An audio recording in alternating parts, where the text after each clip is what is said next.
Let's look at how the pattern of our life works. Here we are in a big city, but let's take, for example, a person who lives in a village. Can you imagine that person spending a lot of time at home? He's very much at home in the TV. Then he goes to work very quickly. Imagine he tired himself out at work. Goes home really quickly because he has no friends. He doesn't have nature around him. He doesn't see nature at all. Can you imagine this or not? So-called a business lifestyle. In a village, can you imagine?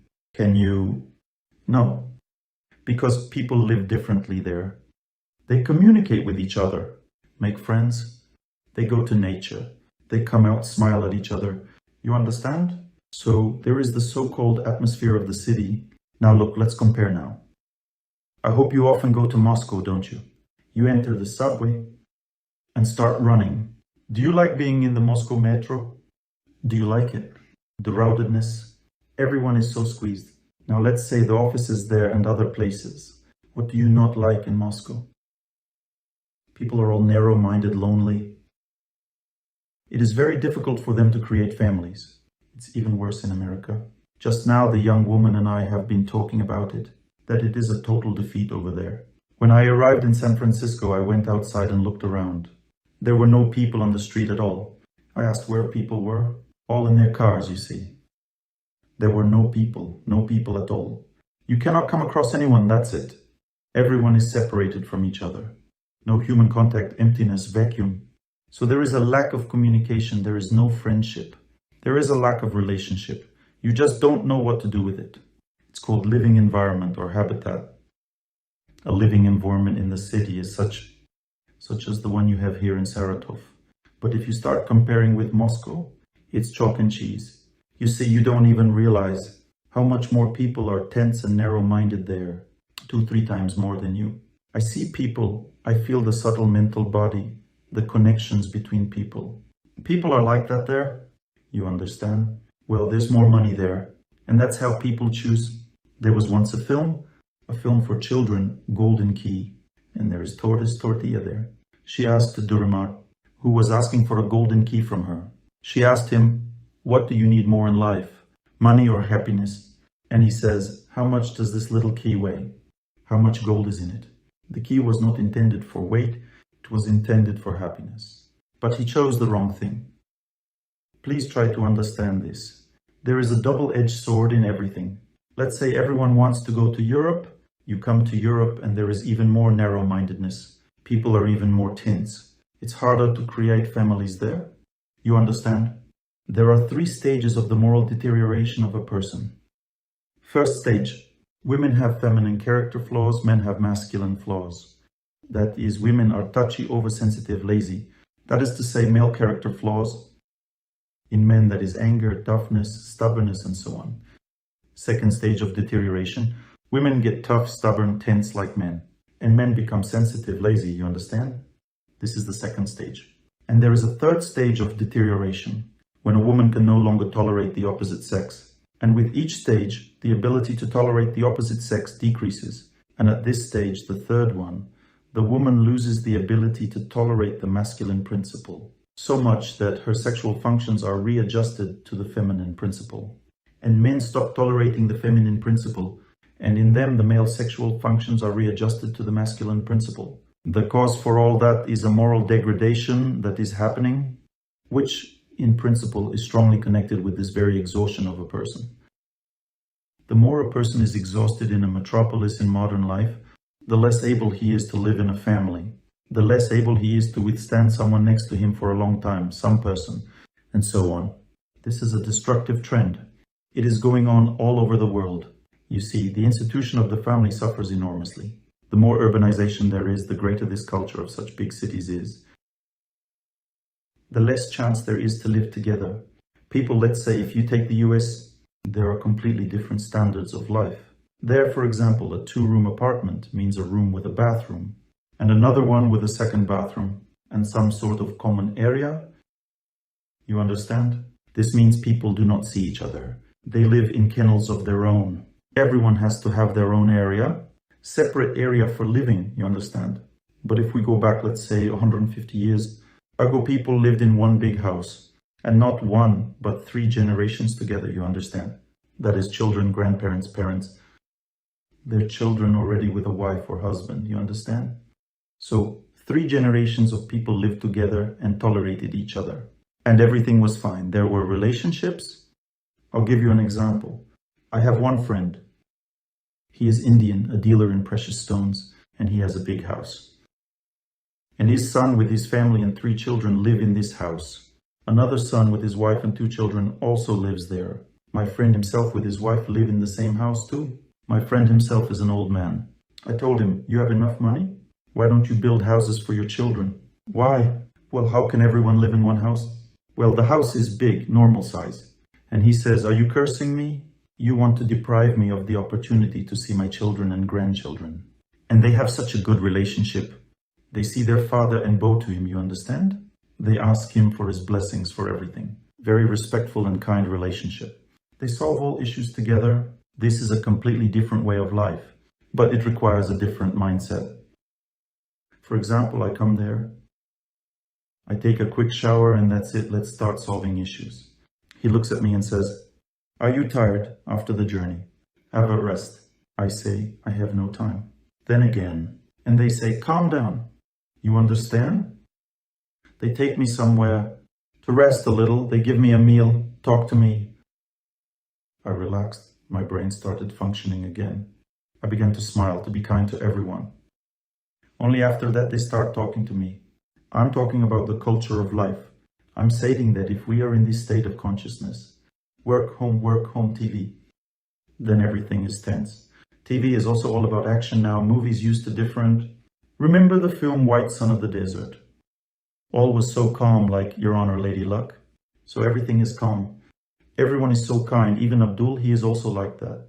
A good, kind man. Abdul has a lot of people. Don't go there. So all very relaxed. Take modern films. Everyone is shooting, everyone is running. You understand? It is the result of a mindset. Because people are in such a state of consciousness. They are in deep tension and stress, you understand? And they bring such life on themselves. Because this is how the whole environment works. And this is not a normal life. It always leads to the same result. First, the person begins to feel tired. Fatigue leads to bad habits. Second, because of fatigue, a person wants something new. Suppose a person gets tired and the second person also gets tired. Husband and wife are tired. What happens next? They begin to argue because he expects from her that she will give him energy. But she does not have energy. She also exhausted herself just like he did, and in turn she expects something from him. They keep suffering, they start thinking there is no love between them, you understand? The reason is not lack of love, it's just fatigue. And then they separate, looking for something new. What is something new? It's just new blood, you understand? So feelings flared up for a couple of months. People spent some time living together, had fun with each other, enjoyed themselves. But fatigue did not go away. And then again, the same thing happens. And then there is the next family and the next family. And so the person cannot stop. Gradually, he exhausts even his ability to love someone. And you're as cold as an iceberg in the ocean. You understand? What to do? I want to suggest you, first to understand what I'm talking about, to you look at your life from the outside. Look at other people, to see what is going on in general. Figure it all out. See how our consciousness works. For example, why do I stand at the bus stop and my eyes are searching impatiently for a tram? Why am I, for example, so impatient to reach my destination while driving a car? It's all about the general atmosphere. This general atmosphere is geared towards waiting. A person is not living in the present moment, does not get happiness. He or she is tense, which means waiting for something. In such a state, a person cannot rest. Hence insomnia, that is a tense person. In order to go to bed, you need to relax. A tense person cannot sleep. This means that you need some kind of stimulant to relax. This is some kind of strong shake-up, some kind of powerful film that will kick your brain. To relax, you need to make sure everything is tough there, you know? The mind must switch. Or you'll have to overeat a lot, or drink, or smoke, to get a good dose, you understand? So some sort of method is needed. A method which will really shake up the mind, and make it so that you can relieve yourself of this tension that has accumulated during the day. I repeat, this tension is received from all that waiting for the work to end, waiting for you to come home, waiting for your husband to leave you alone, and so on. Well, what are you waiting for, the TV? So that someone entertains you in life? There is no switching the mind. I repeat once again, a person can be nourished only by nature, kind people, and God. Therefore, in the ancient culture, there were temples. People tried to live in nature and always built a good relationship with each other. It gave strength to live. You understand? The same goes for moving to another country. What happened then? You were exhausted there. You just got tired of it all, and nothing was needed anymore. That's it. That's the reason. Here he wasn't like that, but you don't tell everything, you understand? He was not like that, but a kind person. He's been kind to you here. You like this person, you understand? There he just got blinkered, and that's it. This is what we're talking about, you understand? And you think that he was a bad person? And I think that you dried up your life with the way of life that you had. That's what I think. And you saw him there like that because you saw his flaws. Now, if, let's say, I become slippery and smelly because of illnesses, does this mean that I am like that? No, I'm usually soft and fluffy, but I'm just ill right now, okay? Have you figured out the system? So he too simply fell ill with this country. That's Ichin. My dear friends, try to understand. The whole culture that we are in, it exists in the wrong mode of existence, but it does not mean that you are doomed, or that we are doomed to failure in life. Every person has a choice. You understand? For example, my friend and I conducted a following experiment. We go to the subway, everyone is blinkered like that. We start smiling at everyone. This switch is very difficult to turn on. Just imagine, everyone is so blinkered in the subway and you are smiling. People turn away at first because they cannot accept this switch. You keep smiling, you start joking with them. Then I observe people and see how they stand turned away and tense. And then they begin to think about something nice, and that relaxes them. The atmosphere of this relaxation spreads. Kind atmosphere, you understand. And people start feeling better. I watched one interesting episode that happened at the airport in Krasnodar. When I was flying from Moscow to Krasnodar, the following happened. 2 actors got on the plane, simply actors. And you could tell by looking at them that they were set against this atmosphere. And they created such a celebration for everyone. You understand? And no one was against it, not even the flight attendants. So I'll tell you what happened there. Imagine people are all standing, that is, getting off the shuttle bus and getting on the plane.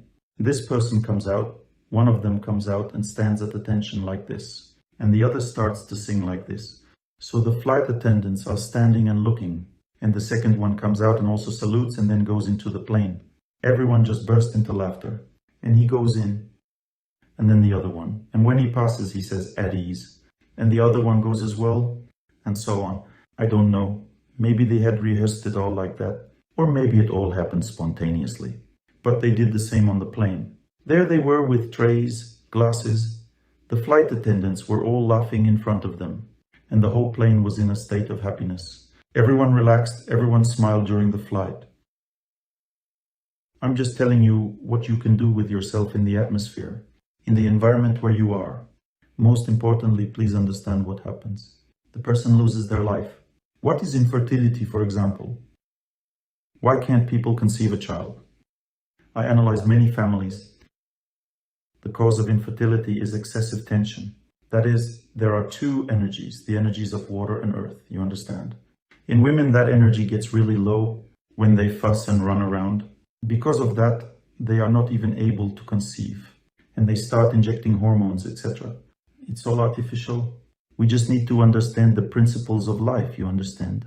If you can't just look at nature all day long, smile at people, you understand? To look kindly, to talk kindly with someone, then your batteries will be discharged. Discharged day after day. And all this will simply lead to the fact that you will die. You simply will not be able to continue to live like this. Why premature deaths, all these strokes, heart attacks? This is all just exhaustion and all because a person is an environment that must be replenished.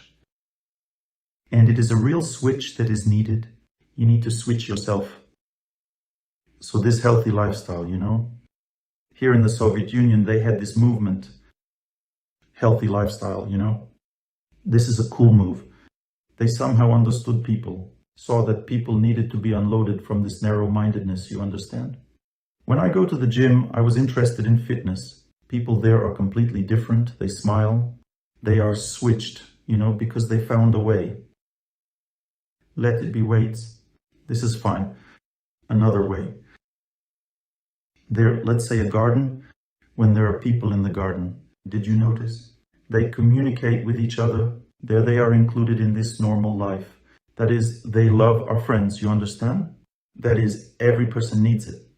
I do not know whether you have a garden or something else, but you must understand such a thing, that if you do not find a way in your life to get out of this state of fuss, and the method means nature, that is, good people, good relationships, and a temple, because this is also a way, do you understand? That is, today I gave a lecture in the Vedic temple. That is, we prayed there and everything else. People are all relaxed, happy, cheerful. A completely different atmosphere. Each person has their own faith. Every person must take refuge in his faith. Because basically the destruction of the family is due to fatigue. People just get tired of each other and that's it. Well, for example, in the songs everything is already sung about it. The system is clear.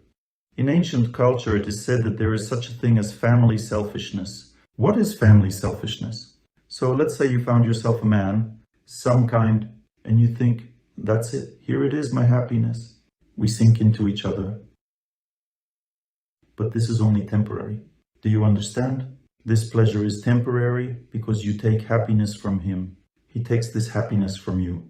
A little time passes and you are closed in a closed system. Friends, goodbye. Parents, goodbye. All. We enjoy each other. You know, what's next? He no longer enjoys the theater because he no longer has the strength.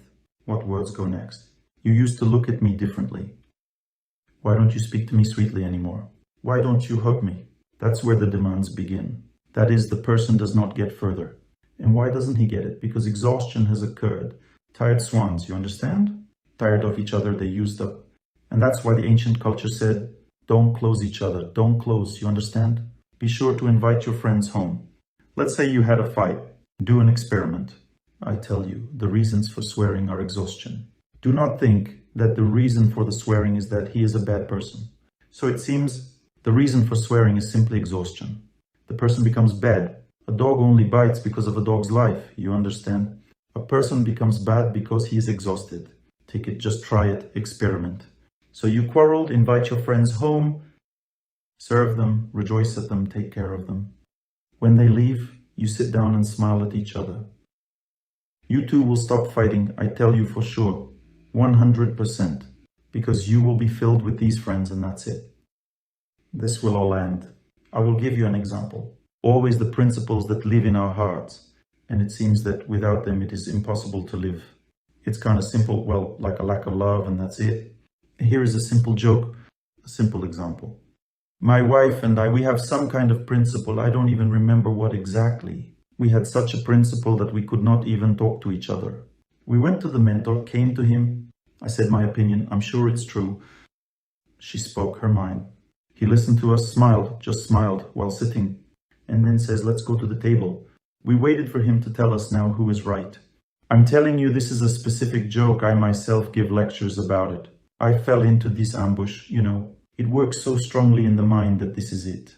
Well, you see, we just didn't have enough love here. Well, we're tired of each other. But here's what happened. I'm telling you, that is, he didn't tell us anything. Who is right? In general, this is a joke. I was waiting for him to say. He didn't tell us until the very end. He says, come to the table. We have prepared a meal for you with my wife. He is a mentor, and they fed us with love. And then when we went home, nobody told us anything. I felt so good after this conversation. I thought, yes, what kind of nonsense is this at all? I tell her to my wife, I think that you are right after all.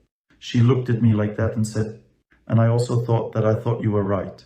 And then we started discussing this topic in a different way, and we found the truth of both. And why did we do it? Because we had the strength. We were filled with the power of love from the elders. and everything relaxed us, and we solved all the issues ourselves in 5 minutes. And that's why he didn't tell us anything, because he saw that the reason was different. Not that we need to tell who is right and who is wrong. And the reason was that we live incorrectly, and therefore we cannot resolve issues because of this. The same. So you ask me, let's say, how to do this or that. I will tell you how I solve this issue. I sit down, turn on the voice of a holy man, and start a prayer. I am also a living person. I also have a or so. All people have. I can tell others to myself no, because when a person is attached to something, he cannot choose. Well, that is, if there is a desire, there is no choice. You understand? Well, that is, the psyche cannot choose, because there is no sobriety. You have a prejudice. That's it, you can't choose. Prejudice also means lack of power.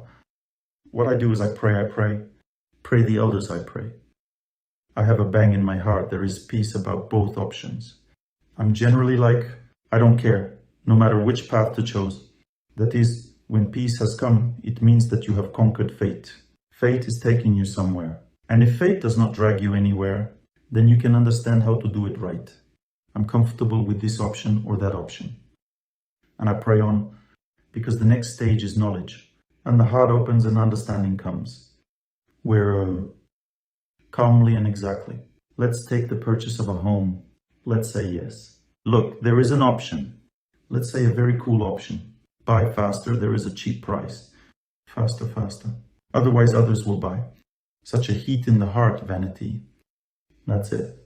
Know for sure that this is an ambush. Fate always acts through such a strong desire or strong feeling of love. I can't wait to get married like this. Faster and faster. Ambush. What is the feeling in your heart when you buy a house? Everything is good, everything is the same. You need to buy faster, but your heart is calm. It means not an ambush. You understand strong desire to quit work faster. This strong desire indicates a bad fate. Always. This is a law. If you want to get married faster, first pray, calm down. If you cannot calm down, then this is a bad fate. Because when something pulls somewhere, bad fate always forcibly pulls through desire. But if you calm down, this is a sign of a good fate. Marriage, if it's good, it's peaceful in one's heart, and if it's bad, then it pulls. You understand? Or vice versa, antipathy. You want to get married. Oh, I can't go, something is scary. Also bad luck. It could go either way. But if it's calm, it means a good fate. Similarly, at work, I want to leave work as soon as possible. Calm down, pray, relax. Then you will see the whole picture soberly. Why I didn't agree right away. I saw this desire and saw there, as it were, a strong danger. And I too didn't seem to understand right away, because I didn't see that the decision was correct. If the framework was observed, and if there's a deviation, it's bad enough. Well, that is, as it were, it is necessary to understand that a person himself must solve all his questions with the help of memory. That is, fate acts through memory. What does exhaustion lead to? A classic of the genre, how do families break up? We live together. It's a vicious circle. No rest, no nature, no friends, no God. For 4, 5, 6, 7 years. What happens next? At first, the sex drive disappears.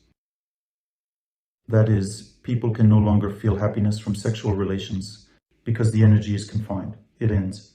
Then they feel that they are somewhat tired of each other. They try to live in separate rooms. To avoid each other, to stop communicating, gradually they grow cold towards each other. Then they begin to feel disgust. And then one of them finds someone else. That's the best case scenario. And in a worst case scenario, a person feels somewhat that he or she is not satisfied. Though a person needs to enjoy somehow, and a man just leaves his wife and that's it. Or a woman dumps her husband. How to get out of this situation? You need to know from the beginning, when you start a family, you need to know that it's not forever, this system. This infatuation, when you feel good with each other, is not forever. It ends for everybody. I've been traveling for a long time. I've been lecturing for 20 years. I see a lot of people. Everything is the same. Nothing changes, you understand? But there are families that don't fall apart. They are kept together. And the reason is different. The reason is that a person fills up from somewhere. He has learned to switch. That is, one can go jogging down the street, one can do something good for the city, one has some opportunities to do something good for people. Make some donations, go to church, help the poor. For example, there is an organization called Food for Life. Before the lecture, when you came in, you had a chance to have a free meal. This is Food for Life. They feed the poor. Well, they decided to feed people here too. Why? What difference does it make who to feed? You can help them too. It's a great organization. It's been operating for many years and it feeds a lot of people. They are passionate about it. They're happy, you understand? That's what I'm talking about. A person has to do something in order to avoid getting consumed by family life, so that you don't get tired of each other. Something like that. Now imagine your life, that you invite friends to your home, sing some kind songs together, and you feel much warmer. And now you're thinking, I can't do something like that. This is the switch. That's what I'm talking about, you understand? What I'm saying is that the switch is set to self-destruction, to exhaustion. You see, a person has only two options in life. The first option is called pain or fear or a heavy burden of life. And the second option is called victory over fate or success. Let's say I listen to all of these success training sessions. They all teach the same thing. You should hold on to your goal, figure it all out, don't give in, get ahead, be competent, socialize with everyone. That is, certain knowledge is given to people. But most importantly, no one is saying that everyone has a problem. Everyone holds on, everyone pushes ahead, everyone tries to socialize. And what's the problem? People have no energy. They are all exhausted. The problem is that no one explains how to gain energy, to gain strength. Because these coaches themselves don't know how to do it. That's the problem. The problem is that we can't forgive our loved ones. We don't have the strength to forgive. We don't have the strength to accept the person. Let's say how to be happy in the family. Well, if we are talking about the process, it is very simple. Happiness is made of kindness. So what is kindness? You've accepted a person completely, with all the quirks, and then once you've accepted your partner, you talk to him or her in a human way, simply, kindly, and through your sound, unknowingly. Your partner acquires your knowledge of how to live properly. In this way, when you want to do something good for your partner, you'll do it in such a way that he or she won't even notice anything. You see, in a family, in a close relationship, relations are extremely painful. People eagerly anticipate happiness from each other. This is how family relationships work. There is a very strong expectation of happiness, and this strong expectation makes people very vulnerable. You will never be able to advise your loved one on anything in life at all. For example, I tell my wife something like, let's go for a run. She answers, please lecture in the auditorium, not at home. I stopped saying anything at all. Once she told me that she had a cold. And I know this is because she gets up late and doesn't move enough. As a result, nothing is digested. Toxins build up in the body and cause colds. I said, maybe you should take some medicine. She answered, I'm already taking medicine, nothing helps. I said, movement works for me to solve this issue. And for you, there are probably some other ways. I get up early and just move a lot. All the toxins get burned off in my body. My wife tells me, I can't get up early. I have no strength for that. I say, well, you know that I can't force you. You'll feel like I'm abusing you. Maybe you should start running with your girlfriends. And I go away to give lectures, and she makes arrangements with her girlfriends. When I'm gone, she starts to move. Then I come home, she says, and I'm already running. I say, great, great. And I don't bother her, because as soon as I start interfering, she immediately starts protesting. Why are you picking on me? Is it clear what I'm talking about or not? Such a microclimate is created between husband and wife that they can actually help anyone else, but not each other. And the reason is that we do not know how to help. And the principle is the following. Your own destiny works through your loved one. So please accept it first, and when you accept your destiny, you don't need to change anything in the person. Because when I accept a person, I don't want to lecture him or her anymore. But please understand that it is not necessary to lecture your loved one, because it will not work. He or she will always have a feeling of protest in their heart. He or she wants only happiness from you, not knowledge or punishment, just happiness. That's how close relationships work. It's a very selfish, rigid style. People don't want to listen. We don't listen to each other. And here, an altogether different approach is required. A very careful, kind, gentle style. So in order to do this, you have to accept the person. And in order to accept, you need strength. But you don't have any strength. That's what I'm talking about. That strength doesn't come from close people. Why do we start feeling disappointed by a loved one? Because our destiny begins to work through him or her. I can't digest it.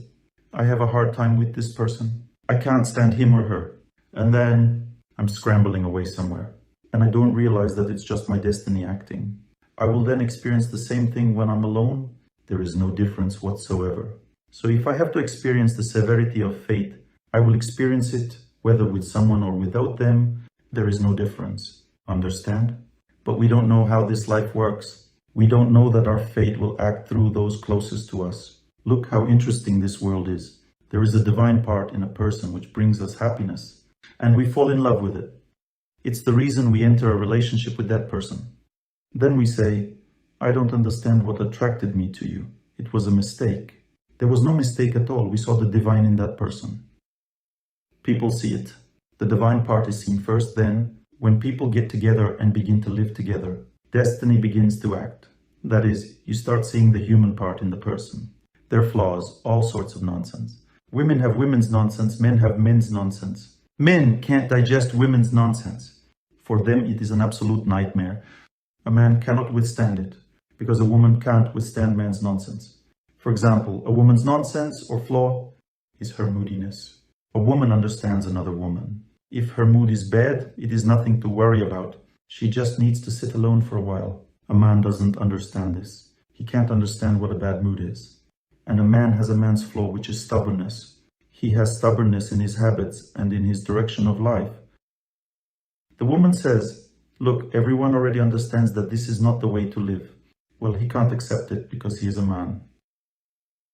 A woman is stubborn in her whims, in her moodiness, in her wishes. Let's say a man can forget his wish. Ladies, can you imagine that? A man can forget his wish. If, let's say, a man wants something, wait a little and he'll forget it. But ladies, you can't forget your wishes, can you? Whether you wait or not, it doesn't matter. You will die with them. Imagine how different we are. Just as you cannot forget your desire. A man cannot forget his direction in life. He is being carried somewhere, you understand? A man's desire is activity. He needs to do something. Let's say he likes to drink. It is his desire. It is his direction in life. It is destructive. It kills him, but there's nothing he can do. This is his focus. A woman is made of desires. A man is made of deeds. Man's deeds cause terrible pain in a woman's heart. Woman's desire causes pain in a man's heart. In a woman, desire turns into whims, into stubbornness, bad mood, and internal protest. This causes a man a great deal of suffering. I'll explain why. Because that's how it is in this world. A woman creates the atmosphere in the apartment in which everyone lives. A woman creates. That is, she creates the atmosphere with her mood. Can you imagine when a woman is in a bad mood? Even cockroaches feel bad in this apartment because the atmosphere is created by a woman. The kids, the dog, everybody feels bad. You understand? The husband comes home and he walks around his wife asking, "What's the matter? What don't you like?" And she says, "Am I bothering you? I'm just in a bad mood, that's all." Basically, she doesn't realize she's bothering him because he comes home to rest. The man rests in the atmosphere of the woman. The woman creates the atmosphere in which the man rests. That is, the man comes home to rest in her atmosphere. But she feels unwell because he, the bastard, doesn't fulfill her wish.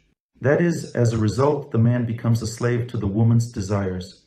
If he does not fulfill her desire, he will rot in a bad atmosphere until he fulfills it. He waits and waits, wondering when she'll forget it. But she won't forget it. So his wife has been living in the apartment for 2 weeks in a sort of mourning. He doesn't want to go home anymore. He doesn't know what to do, whether to get another one who has good wishes. or to fulfill the woman's desire. Can you imagine such an odd thing? That's how a woman's psyche works. It's unbearable for men. It is very hard suffering. In the same way, a woman suffers from a man's behavior. A man has a certain way of behaving. You see, you can't do anything about it. For example, I once saw a dog. Its hind legs were paralyzed, and it was dragging them, but its front ones were able to run. That was a male dog. And he saw another female dog. Well, it was happening on a road. The dog started to run on the road surface after the other dog, and his hind legs just started to bleed. It's like they were sandpapered. Everything down there was scratched against the road surface. That's love, nothing you can do about it. When I saw it, I felt sick. He runs after that doggy, and down there everything gets sandpapered against the road surface. That's what a man is like. If he's got something stuck in his head, there's nothing you can do about it at all. Everything gets sandpapered against the road surface. He just doesn't care. He kind of has his own idea in life, and he goes there, and the woman goes crazy. Oh God, what can I do? So what needs to be done in order to get him to stop it? Ladies, do you recognize that picture? That's what we are like. And so the man has to accept the woman in his heart, and the woman has to accept the man also, because there's nothing you can do. If you want to change a loved one, you have to first accept that person, because he or she represents your destiny. He or she torments you for good reason, because that's how your destiny works. Through whom else will it work? Let's say you're on a tram. Someone says something unpleasant to you, well, a stranger. So what? We don't panic too much in that case. But if a loved one says something, then we do panic. That's why our destiny only torments us through our loved ones. It will not torment us through any strangers ever. So in order for fate to torment us, first it binds people to each other, and then torments us through that close person. That's the bad side of the coin. Now I will explain the good side. You see, we have a choice. There is a divine part in a person. To remember the divine in a person, you have to get rid of pain, because pain binds you to the bad in a person. Let's say he or she said something bad, offended you. That's how fate works. And you go, ouch, and that's all you're thinking about while walking around them. This is how fate works. Now, where is the choice? There is the divine part in a human being, in every human being. One disciple came to his mentor and asked, how can I love my wife all my life? Well, that is, in order not to fall out of love with her. The mentor said, remember what you saw in her when you first met her, and remember it for the rest of your life. What you saw when you first met, that's exactly what will bring you happiness in your relationship with this person. And it's interesting how it happens with children. It's an innate function in us. Let's say a mother saw her child for the first time. She then looks at her child with those eyes throughout her entire life, never changing her gaze. She always sees a soul in her child. You see, when we fall in love, we see the soul. We see the divine in a person. And this divine destroys my fate. That is, if a person has offended me, but I see the divine, the good in him or her, then in this case, the bad ceases to act through him or her. I neutralize it with this attitude of mine. What is bad in him or her? But seeing the good in a person is very difficult. There are many, many tools for that. For that, there is spiritual music at home, an altar, consecrated food, because such food sets you up for divinity. If you pray while you're cooking, food sets you up to look at your loved one in a right way. For that, there are also moral movies instead of all the TV rubbish. I don't know how to explain it properly, honestly. If you decide to watch TV, watch something that will lift you up, will lift your consciousness, purify you. Watch something pure and light. Don't watch all that bang bang, that depravity, all that rubbish. You need to watch something in which you'll see some kind of human feat in life. Watch something like that so that you are lifted up, so that your consciousness is cleared, so that you can then look at your loved one through normal eyes. That's the essence of life, you understand? To always switch yourself to something that fills you up. Fate drains you. The pain from a loved one drains you. And then there are things that fill you up, and that's what you have to live with. You have to remind yourself of that every day. If you didn't spend time in nature, if you didn't move, if you're just sitting at home, things will be worse for you. Things will be worse at work. And things will be worse at home. Why will things be worse at work? Because you also go there exhausted. Do you really think you are relaxed when you arrive there? You are also all blindfolded when you go there. Your relationship with your colleagues and your management also deteriorates gradually. It becomes harder to work. You get tired of this work. You start thinking, I do not want to go there anymore. What does this mean? It means you don't see anything good there. You don't see the people there. What good does this job do for you? You don't see anything anymore. All you see is that you're already fed up and you want to change it. And that's exactly what a failure is. If you want to change your job, okay. Do you have another one? No. It means that you're going into the void. And you don't know your destiny, but destiny works in such a way that when there is a bad period of life, what does it do? A bad period just takes away the person's happiness in life. There is less happiness. It means it's harder to be at work. It's harder to be with a loved one. And people around you feel it is harder to be with you. And if you quit your job at that time, the bad period doesn't end because of this. So you're not going to get a job anywhere. That's what I said to the man who asked me his question. He asked me whether he should leave now or not. He has a bad period going on right now. His mind is depleted. His psyche is depleted. And he will not get a job anywhere because he will go into the void. He hasn't found anything new for himself. It would be different if he'd already been offered a place somewhere else. That's okay. That's, on the contrary, a good period. A bad period is when there's a void, but you leave because you can't be there anymore. But the reason you can't be there is not because the job is bad. It's because your destiny has loaded you down, you see. Most people don't know that. So let's say you feel that you don't love your husband. It's just a bad period. It passes and you love him again. Raise your hand if you have lost feelings for your loved one at the moment. You are going through a bad period. I talk to you now. The bad period started not too long ago, about 5 or 6 months ago. Is there a woman or wait, a man? Ah, you're a woman. I just can't see the faces anymore. So yes, your period started 5 or 6 months ago. So 5 months ago it was still okay, but now it's a bad period. That's it. It will end in 4 months. The feelings will be back, but you have one more problem. You see, the problem is that you exhaust yourself in this relationship. You're not living right, and this won't end until you change the way you live. This naturally destroys your family. That's what I'm talking about right now. You understand? Your switch is not switched on the right way. There is a need to fill oneself. There is no nature in your life, no good people, no God, nothing. Exhaustion is occurring. You kind of set yourself up to experience happiness from a person. And that person set themselves up to experience happiness from you. The result, it will soon be over. This system works always and everywhere. If you decide that you need to find a person who is the eternal source of happiness, that's bullshit. Because that person thinks the same way about you. You've exhausted each other, you've drifted apart. You see, there is a vicious circle. According to statistics, 80% of marriages end in divorce in our country right now. 80% of the people who come to the registry office are doomed to failure. The reason for that is a wrong way of life. It is the same system. I repeat that there used to be no such system before. We created such a life for ourselves. People used to live in extended families. They communicated with each other. There was nature. They used to work hard in nature, fill up, sing songs. I remember even 40 years ago when I used to go outside, I used to hear songs all the time, and those songs were good, not these boom boom songs. You might remember that 40 years ago. Some very kind and beautiful songs were played in the entire town. They filled everyone with happiness.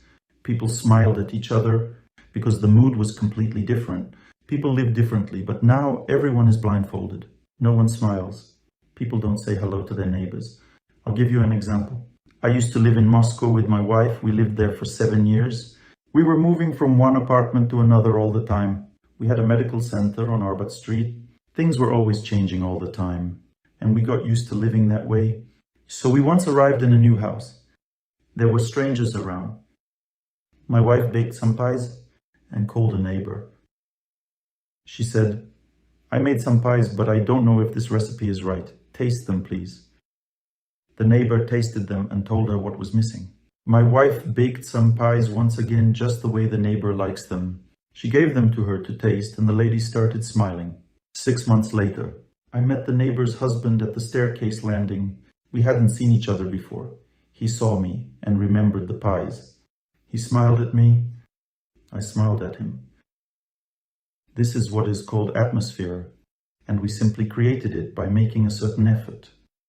I know that the neighbor's dog will never poop in front of my door in this atmosphere, because it sees me as one of its own. It smells whether there is love or not. The dog feels these connections. When all neighbors on the landing are friends, and if a thief comes, he will not rob there, because he also feels and sees the atmosphere. But when there is devastation and emptiness in the building, the thief will rob because no one will raise the alarm. And if he sees well-maintained flowers, he won't be breaking through the door there, because it's unfavorable for him there. He'll be caught right there. They'll raise the alarm because everyone loves each other in that place. Everyone is friends. That's what the atmosphere of the building is. Is it clear what I am telling you? I'm telling you about filling up and about exhaustion. I'm talking about the fact that before, when I used to go outside and exercise, it was okay, because a lot of people did that. Now, if you go out to exercise, everyone is staring at you, because no one does it in the neighborhood. If you go out to exercise, everyone will find it funny and will be wondering what is wrong with you. They'll wonder why you're exercising. To them, walking a dog is a normal thing to do. But exercising isn't. Why would you do it? So you have to overcome all these stereotypes. Okay, you can also exercise at home and then go out, stand outside and watch people with dogs pass by and smile at everyone. No problem, that's also an option. We have to survive somehow. But if you don't do these things, your family won't last. And you won't be able to work properly either. Because in order to work, you have to smile at everyone. You have to overcome this atmosphere of narrow-mindedness. Because if there is narrow-mindedness, it will be followed by exhaustion. Then you'll be changing your job and so on. It's endless. And if a woman wants to have children, she definitely needs to lead a healthy lifestyle. Because if her body is not filled with energy, it won't even be able to conceive, let alone carry a child. And if a woman is carrying a child but her body is not filled with energy, then the child may be born with autism or cerebral palsy. What is autism? When the uterus is tense and the baby is carried in such a blindfolded state, it means the woman doesn't realize she's carrying a baby. She should be happy and peaceful. But instead she is carrying a baby in such a tense state, she keeps going to work. So her uterus is as tense, so to say, blindfolded as she is. The child inside is also tense and blindfolded. So he or she is born that way, born tense. The child can never relax. So autism is when there's tension in the psyche and a person can't relax. They are so tense that they can't even look at this world. It's called autism. And cerebral palsy develops when this tension goes into muscles, not into psyche, but into the body. Then the body is bent like this, that's all. This is the result of a wrong way of life. When a woman is carrying a child, she should be peaceful. She should smile at everyone and wish everyone happiness. She shouldn't be rushing to work all the time. She doesn't have any responsibilities at this time. Look, the higher the floor is above the ground, the more intense is the tension. People do not understand that. Everyone buys an apartment higher so that the view is good. They do not realize that it is necessary to buy accommodation on lower floors, as it is going to be more tranquil to live there. Because on high floors there is a distance between you and the ground, as though you were living in the air, which strains you. And as the tension accumulates gradually, a person cannot relax. This leads to squabbles at home.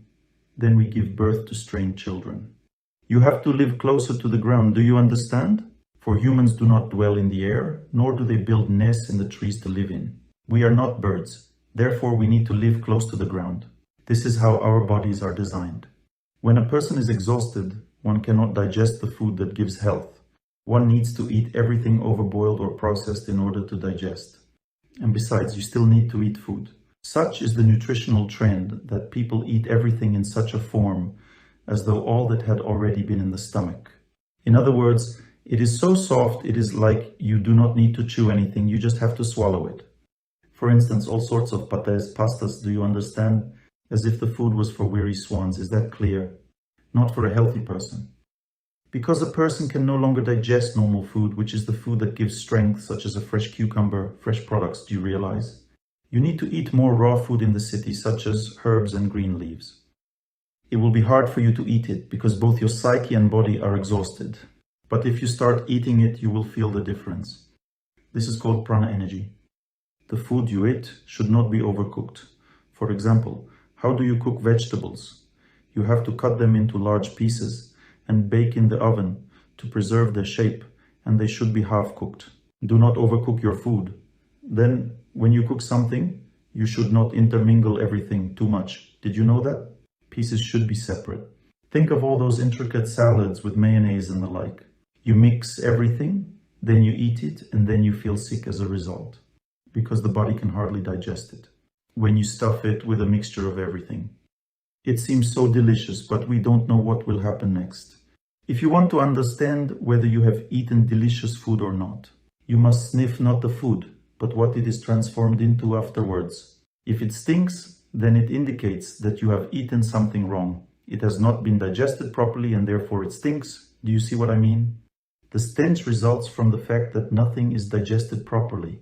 Then those musical pieces emanating from the lower part of your body. That is also caused by improper digestion. I have recalled a joke. A contest was held once upon a time on these pieces of music. And one person produced a note, after which he was asked if he could produce a different note. He replied, "I can't, I'll poo my pants." My darlings, please understand that the best things are very simple, whereas the worst things are always complicated and convoluted. Now let me just explain to you in a very simple way how food affects people. Everything is very simple. All fruits give optimism to people. For instance, you are depressed. Let's say you lack energy, optimism. Start eating fruits in the morning. At 8 or so, 9 a.m., all the fruits that you like. You will be in a better frame of mind as they are uplifting. This is how they act. The same applies to dried fruits, but they give you more joy and calmness rather than strength. Now, if you need strength to work, let's imagine that you want to work, but you lack strength and vigor. Let's say you are working at a call center. Hello, yes, we certainly have this product. So let's say it is answering phone calls. It is necessary to be in a good mood for that, isn't it? Eat fruits in the morning and you will have the strength to talk to people like that, because such strength is given by fruits, and dried fruits, is that clear? And if you want to attain peaceful joy, let's say you have a day off, then you should eat dried fruits. There will be no strength, but you will be joyful enough. Have you memorized that? Nuts give good muscle tone to a person. Do you remember the cartoon Ice Age? There was a squirrel that had weak muscle tone. Its general muscle tone was bad. It didn't eat enough nuts, and you ought to eat more nuts. Nuts do it. They provide people with good muscle tone. You won't be lethargic if you consume nuts. Do you see my point? That concerns nuts. Now, there are also pulses like beans mung dal. All sorts of beans provide strength to muscles and body in general. If someone does physical labor, they must consume beans. That kind of food. Not cutlets made of mung dal, but rather boiled, because they give prana. That is, you need to make sure that the legumes retain their shape after cooking. You don't need to overcook everything because, in this case, you lose your health. Besides, sprouted grains give even more strength, yet they are difficult to digest. However, you can grind them in a mincer and add them to a salad. And thus they will be easily digested. They will provide you with strength. Now let's say the sun rises in the spring. What happens to a person? The sun lowers the level of prana, and doctors tell us that we have a shortage of vitamins. What do vitamins have to do with that? Doctors have no conception of prana. They do not even know such a term. When the sun rises, prana diminishes. As a result, your strength is running out. Well, if you want to be convinced, go somewhere. Go to Africa, for example. How do people feel there? They slob around everywhere in a very relaxed manner, and when you say something to them, they respond, "Huh?" And that is how they live, because sunlight is abundant there. They have such a life, do you understand? Such a relaxed, leisurely lifestyle. Our life is a little bit different, to say the least. When the sun rises, we are immediately debilitated. Start making grains sprout. You germinate the grains. What is the result? Just begin to eat sprouted grains. Then you start gaining vigor straight away. People in cities should consume more raw food, more salads. We are studying the influence of groceries. The main problem of city life is stress. In the evening, strain accumulates, so people fall asleep late. That's why I am telling you about your desirable evening ration. These are stewed courgette, stewed squash, stewed pumpkin, aubergine, and all types of cabbage. Cut the vegetables into large chunks, place on a baking tray, drizzle with oil and a bit of salt. Do not add much pepper in the evening, it is not necessary. Just eat plain food. Oily or buttery food is also good. There is no need to be afraid of oil or butter. Eating such a meal will immediately make you feel relaxed. So does hot milk. Heat milk to the boiling point and drink it, taking a mouthful of honey at the same time. And that's it. Why? Because honey soothes you, it is the energy of love. Milk is also the love energy of a cow. Milk is produced from love for children. A mom had a baby, love emerged, and hence milk immediately began to be produced. When a person drinks milk, the energy of love immediately relaxes him. Do you understand that? Vegetables grow in the moonlight. Those vegetables that grow above the ground, not root crops. All these vegetables give people relaxation and rest. Eat this food in the evening and you will sleep well. Everything will be fine in your life. If a person is overheated in the evenings, it is very hard to sleep. Their emotionality is increased. Alright, then eat fruits. Just eat fruits in the evening and you will feel relaxed. Why? Because overheating will be gone. Learn to live in the right way. The healthiest food on earth is green leaves, herbs, spinach, lettuce. We don't know that food at all. We do not know that greens can be stewed in the same way as courgette. This stewed green mass can be eaten, for example, with some dairy products. It gives tremendous health to a human. This is the best anti-inflammatory food. And we virtually have no knowledge about that. All these mustard leaves, beetroot leaves, radish leaves, and so forth, they are all edible. You just chop them, then stew them with water, add some spices and some dairy products, and then eat. And this food eliminates all inflammatory processes in the body. It removes strain, relaxes a person, removes excess fire. Could you imagine it? Therefore, green food is the most useful on earth. Namely, green leaves. But look, we shan't be able to eat much greens in a salad, because leaves are hard to digest, but if they are stewed, it's good. Look for such recipes, study them. How many of you have ever eaten stewed greens? As you see, only a few people. There are such recipes. Study them. It is extremely flavorsome food and it brings health. If you have an inflammatory process in the liver or in the stomach, in the kidneys or somewhere else, then there is no need to worry. You just need to increase the green food diet and all inflammations will vanish. Eat the greens that you like. You can stew not only spinach, but you can also stew beetroot leaves. For instance, in some supermarkets you can find beetroot with leaves. Buy root crops with leaves and just stew those leaves. You can also stew parsley, dill, and any other herbs that you use in a salad. All that can be stewed and eaten in large quantities. This will immediately help to improve your health. Parsley heals the kidneys and bladder, cures female diseases, whereas dill treats the entire gastrointestinal tract. Stewed beetroot cures blood vessels. Now the root crops, for example, vegetables that grow above the ground, all kinds of cabbage and so on, they improve female hormonal functions, whereas root crops enhance male hormonal functions. Root crops give women good immunity, because women are often susceptible to viral infections, and men are given the opportunity to conceive children. Let me now list the products that give men and women the opportunity to conceive children. Because infertility is the scourge of modern society. Female infertility can be cured by white beans, avocado, courgette and courgette seeds, coconut, pumpkin and aubergine. All these products enhance the hormonal functions of women and lead to the conception of a child.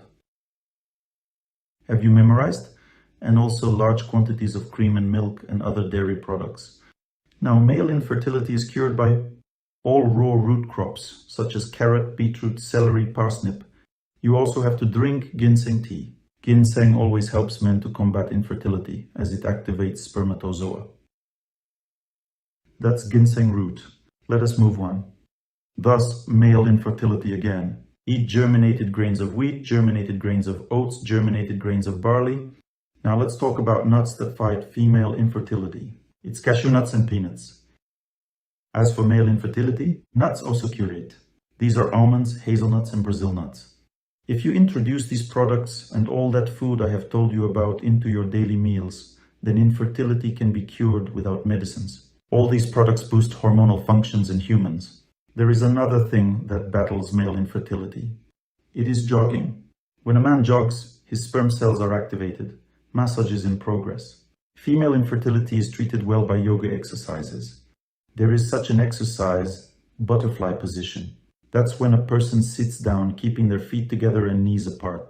The butterfly position greatly heals hormonal functions in women and also gives men one unique property. If a man has compulsive thoughts about having sex, his mind is entirely focused on it, then the butterfly position will help him. He sits down, keeping his feet together and knees apart, and then in 40 minutes, do you realize what happens? This overwhelming desire for sex in men derives from overheating of the genitals, and the butterfly position cools down everything there. Conversely, it heats the genitals in women. In other words, strain leads to an imbalance in hormonal functions in women, wherefore stagnation occurs, so to speak. And the butterfly position is so beneficial to women that everything in them starts to move, energy flows, menstruation improves, stagnation disappears, all hormonal functions begin to improve as well. Moreover, women also need swimming to be able to conceive, as well as outdoor walks in the fresh air, walks in a forest or in a park. They need to cease to think too much about work and employment. In order for a woman to be able to conceive, she has to relax, calm down, start living happily, joyfully. In other words, a woman can conceive when she is in a relaxed, tranquil state of mind. Conversely, when a woman is tense and is perennially focused on work, all her energy flows there, and hence she will not be capable of conceiving a child, as she won't have sufficient strength for this. Furthermore, women must also fast on water before conception. Fasting is essential.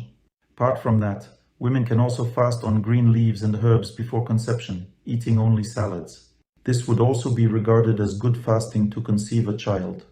If, let's say, you face a problem with your child, who does not study well, does not concentrate well on anything, or behaves as if retarded or vice versa, runs too much. If your child does not hear what you say to him, if your child experiences difficulties communicating with other children, cannot adjust in society, or wants to play on the phone or computer all the time, or is slow and idle, then this means that your child is tense. That tension in the psyche is the scourge of all children. Do you see what I mean?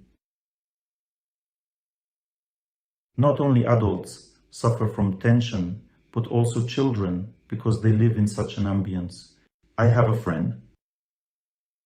Do you know how she treats autism? She starts working with parents, thereby changing the atmosphere in their homes. And basically what she does is tuning parents properly so that everyone becomes happy at home. As a result, they stop watching television and walk more in the fresh air instead. So they begin to try to learn how to do it themselves. How to relax by communicating, listening to good music, inviting friends, and so forth. In other words, she completely alters the atmosphere in their homes. Can you envisage it? As the atmosphere at home alters, a child ceases to be autistic. Autism is thus eliminated. All those films and computer games are eliminated because it all raises tension. There are other ways of living, such as joy, kindness, peace, good music. Do you understand that? Another way to live. The entire atmosphere in your house is reprogrammed, and your child becomes relaxed all at once. Your child was withdrawn and autistic, and then they awaken all of a sudden and begin to concentrate better, start perceiving the world around them. Our children suffer from autism because we ourselves live in a wrong way. We get drained and wasted so hard our life is. And they develop autism faster because they are growing, they need more energy, as you know. And when they end up in such an atmosphere, they are all done. They just become dull. And the same tense ambience is at school too. When a child comes back from school, they have to sit down and do their homework. It's all a waste of energy. When I was a child, I would spend half of my day running in the street, playing football. Our whole life was spent outside. We used to play all manner of games outdoors, chuck something at each other. And then we would come home from the street and the mind was sharp, the head would think rapidly and the homework would be done in no time. Nowadays you see children come home from school. Where do they come? They have a computer game and they have homework. Where do they rest? Where do they get energy? Do they go out into nature? No. Hence cerebral palsy and autism. How to treat autism in children? They need a swimming pool, they need fresh air, they have to sit down beside large trees. Large coniferous trees strengthen immunity. And they also counteract the decline in kids' concentration. Did you know? And they also enhance digestion. If a child does not digest anything, he is dull, his concentration is low, then you can try walking with your child near conifers. This simply means that his muscle tone is bad, but most likely he is tense. He also needs deciduous trees. Deciduous trees cure autism. Thick trees that are thicker than the human body. A trunk means body. Such a tree will relax. Conversely, if its trunk is thinner than the human body, then such a tree will raise tension. Well, just take your child, seat him next to a tree and let him play. If your child is little and spends 40 minutes a day next to such a tree, they will become so relaxed that their concentration will increase. Increase the quantity of dairy products in kids' diet, they also relax. Increase greens in the diet, as well as vegetables that grow above the ground. It all relaxes, whereas all grain increases tension.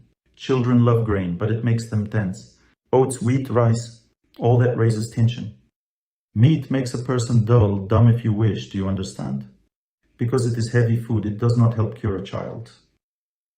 Your child needs to develop. This food is difficult to digest. You probably think if my child doesn't eat meat, he or she won't grow up. Meat doesn't help a person grow up. For instance, just make a saline solution.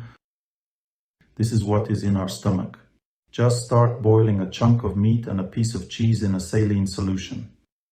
After 3 hours, a piece of cheese simply turns into an emulsion and a chunk of meat does not transform into anything. Do you see how a person needs 8 hours to digest a piece of meat? Can you imagine how much energy is wasted on this digestion? So why do people eat meat? Why do they develop such an attachment?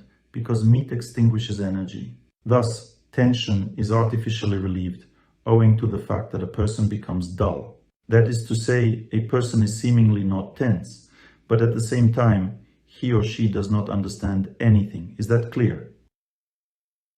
Dairy food is easier to digest. It makes it possible for us to rejoice, because this is the energy of love and not the energy of violence, and therefore a person will be less depressed. Switch to proper nutrition.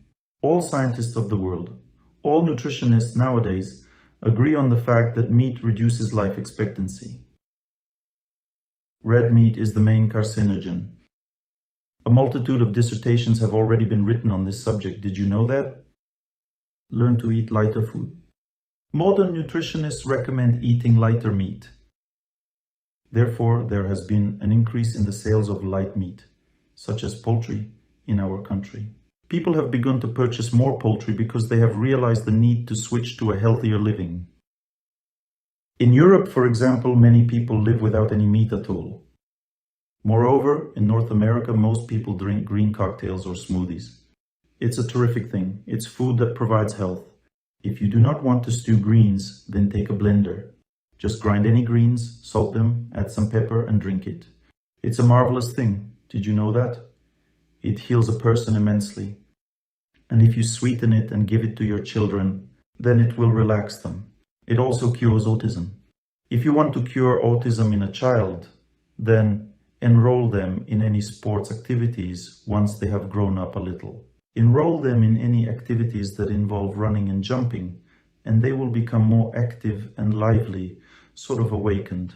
The best thing is contact with water. Swimming is amazing. Also, wrestling is suitable for a boy, because when a boy fights, he relaxes. Wrestling causes physical strain, and therefore the mind relaxes. Do you understand? The same applies to jogging and athletics, and weightlifting as well. It's good for a boy when he pulls weights, as it also relaxes the psyche. Well, let us imagine a person who trains their muscles a lot.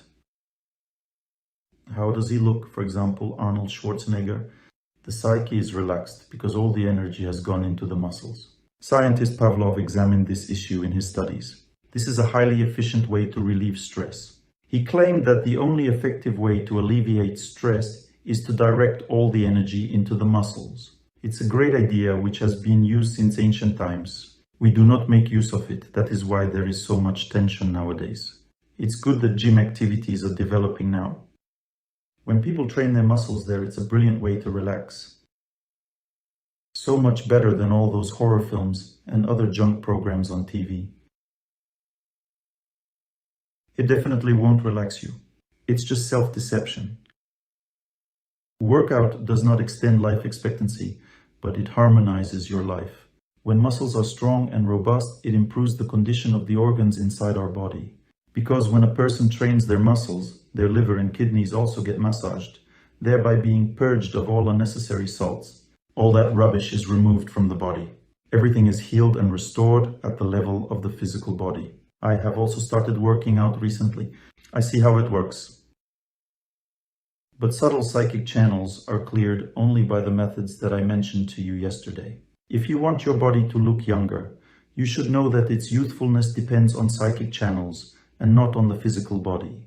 Let's say, for example, a person regularly engages in fitness activities, and he or she has a liver condition. It won't change this way, it will remain the same. In order to cure it, you need jogging, fasting on water, and static exercises.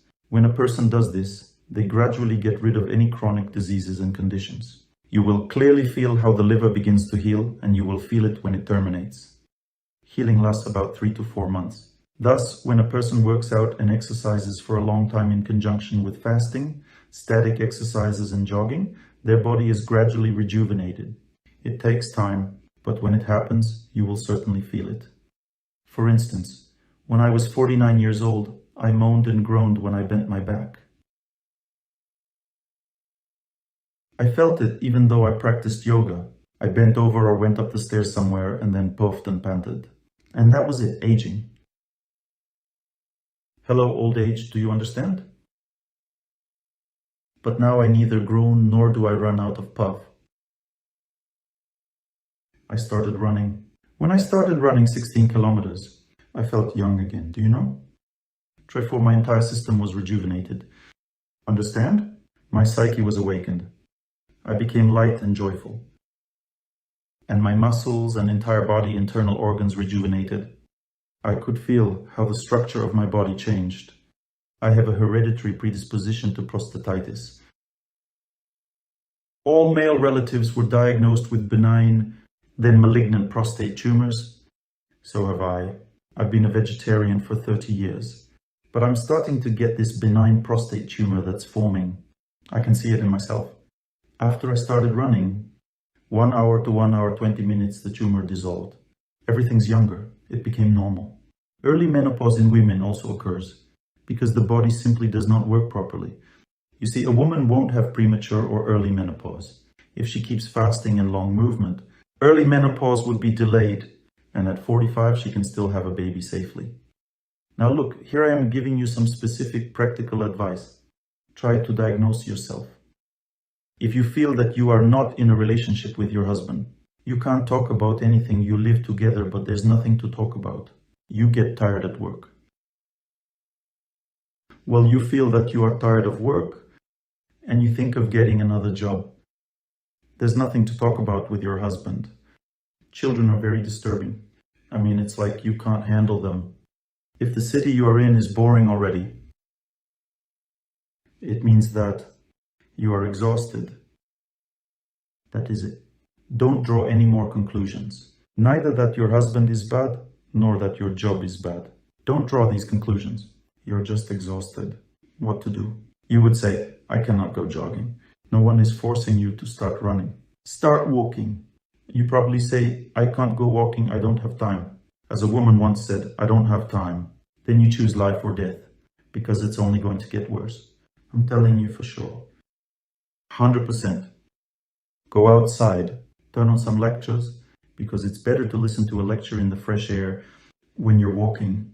Turn on a lecture and just go.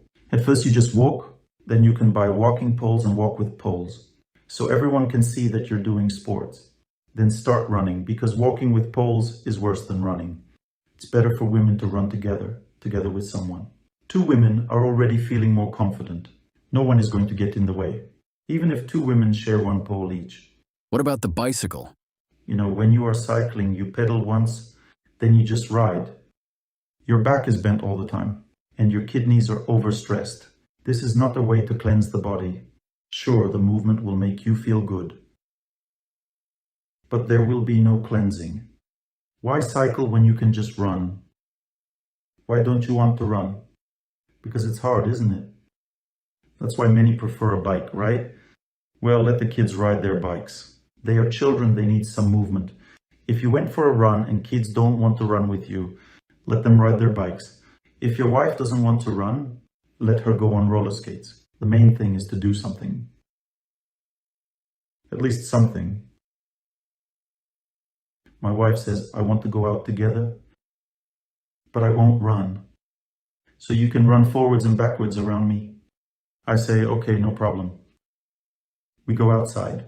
She walks slowly. I run forward, then go backward next to her. She's happy and she always smiles when she sees me running towards her. This is how to communicate in a relationship. Then half an hour passed and she got inspired and ran a little. It's hard to inspire a woman. Her psyche is tight. She got inspired and ran. After some time, she said, I want to run too. That's how she started jogging. That's it? Super. Encourage your kids to go out with you. Let them watch you moving. The time will come and one day they will start moving more. Start from getting them out. I showed one of the doctors how the mind alteration works. Once he asked me, how do you change people's minds? I didn't answer. Instead, I said, look, I'm going swimming now. Would you like to take a walk with me? He asked, is it cold out there? I don't want to swim in cold water. I said, no problem, I understand. Take your swimming trunks with you, just in case, if you're coming with me. Put it on, just in case. He said, I'm not going to swim. I said, of course you won't. Just put on your swimming trunks. So he did, and off we went. We came close to the water. I touched it and said, oh, what nice water. Is it cold? He asked. I replied, my feet are getting used to it. It feels so good. He asked, will you not get a cold if you stand in cold water? I said, no, I won't. If I get used to it, I won't get a cold. He says, can I also try? I say, sure, you can. He took off his clothes and touched the water. I went even deeper in the water and then came out. I said, that's how you get used to the water gradually. In and out, in and out. He went into the water a little, then he came out. He said, I am not going to swim. I said, of course you are not. It's me who is going to swim. Well, he really didn't swim. I did. When I came out of the water, I said, wow, I feel so good, and it relaxed me so much. He looked at me and said, maybe I should go swimming too. I went in the water again. When I felt relaxed, I went one more time. He went a little deeper too, and at the end he finally took a swim. Do you know why? Because everybody wants to be happy. He saw how happy I was. It was the same when we came to Baikal with my friend. He's a serious businessman who also listens to my lectures. And when I come to Irkutsk, he brings 20-30 of his employees, businessmen and top managers. He has a big company and several factories. We are friends with him. And I asked him, do your employees like listening to my lectures? He says, of course they do. They have no choice. I asked him, why do you take them to lectures? He replies, I'm observing them. As you said in your lecture, if a person doesn't listen to the lectures and doesn't want to change, then he or she is unreasonable. It means we don't need to put an effort to develop them. We better develop those who want to live. Believe me, it actually works like that. His business has improved because he started to look on his employees. And if a person doesn't want to work on themselves, it means they have a weak mind and no point to invest in them because they are not a promising people. They won't be able to change their lives to become a better person. And he promotes those who are becoming interested in self-development. And after a while, they become more productive. The story is that one day, me and this man went swimming in Lake Baikal. Sometimes it could be 5 degrees, which is very, very cold. His driver was taking us to the lake. My friend said to the driver, "Come with us for a swim." The driver said, "No way, I'm not going into the water." We said, "Okay, it's up to you." After we had a dip in the water, we went back to the car. There were 3 of us, Maxim, me and my friend. We laughed, so happy and relaxed, discussing how great it was in the water, how we enjoyed the moment. The driver was sitting and listening. Then he got out of the car, changed his clothes, and went into the water. He took a dip in the water, went out and exclaimed, "Wow, I did it, I went into the water." What am I telling you now? That consciousness is transferred from one person to another. Remember this, you just need to get your relatives outdoors. Don't force them to run. You need to get your relatives out for fitness. You don't have to force them to do anything there. Let them sit and look at you. Remember, the time will come, and they will start doing something 100%. Just make up a reason for them to go with you. Sort of, "I can't do it alone," or "There are a lot of men, I'm shy." Think of something. If you start doing something yourself, you will save your husband's life. Because if he drinks, if he smokes, there is only one reason for that: lack of movement. Remember, it is easy to cure any man. You just have to make him love physical movement, to lift weights, to swim in cold water. A man doesn't need anything else to be healthy. A man's body is very strong. Means he is capable of healing everything himself. It's not like a woman's body, you know. Men have a very strong body. It just needs to be turned on. It's very difficult for a man to get involved on his own. He needs help. Once the man starts, you can forget about him. He'll be doing it all his life then. Encourage your man to get involved. Steer him away from the hockey on TV. Encourage him to start moving, to start living. And you will save your family, because if he keeps watching TV, his fatigue will build up. Do you know what he would think next? He might think that he needs a younger woman. I'm telling you for sure, 100%. Only one thought can come to his mind. Tired, lazy males could relieve their tension with another young woman in bed. There are no other options. So if you don't wake your husband up, if you don't make him start living a normal, healthy life, there's no chance of keeping the family together. If he has only TV and work in his life, next will be then another woman. And one more thing I want to tell you. This is from the same thread. One woman asked me, "Oleg Gennadievich, look, we had a family. My husband loved our children. He loved me. Why did he leave me for someone else?" So now you know about one reason why families break up. Because people get tired of living the wrong lifestyle. But there's also another reason that you need to know. You see, recently I saw a video someone sent me on WhatsApp. There is an open Quran. A man gives cats food to a cat.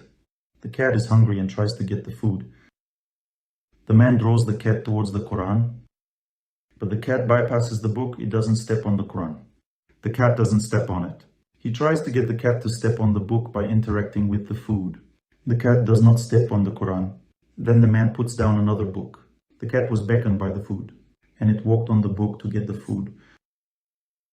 Can you imagine? Even a cat has a conscience.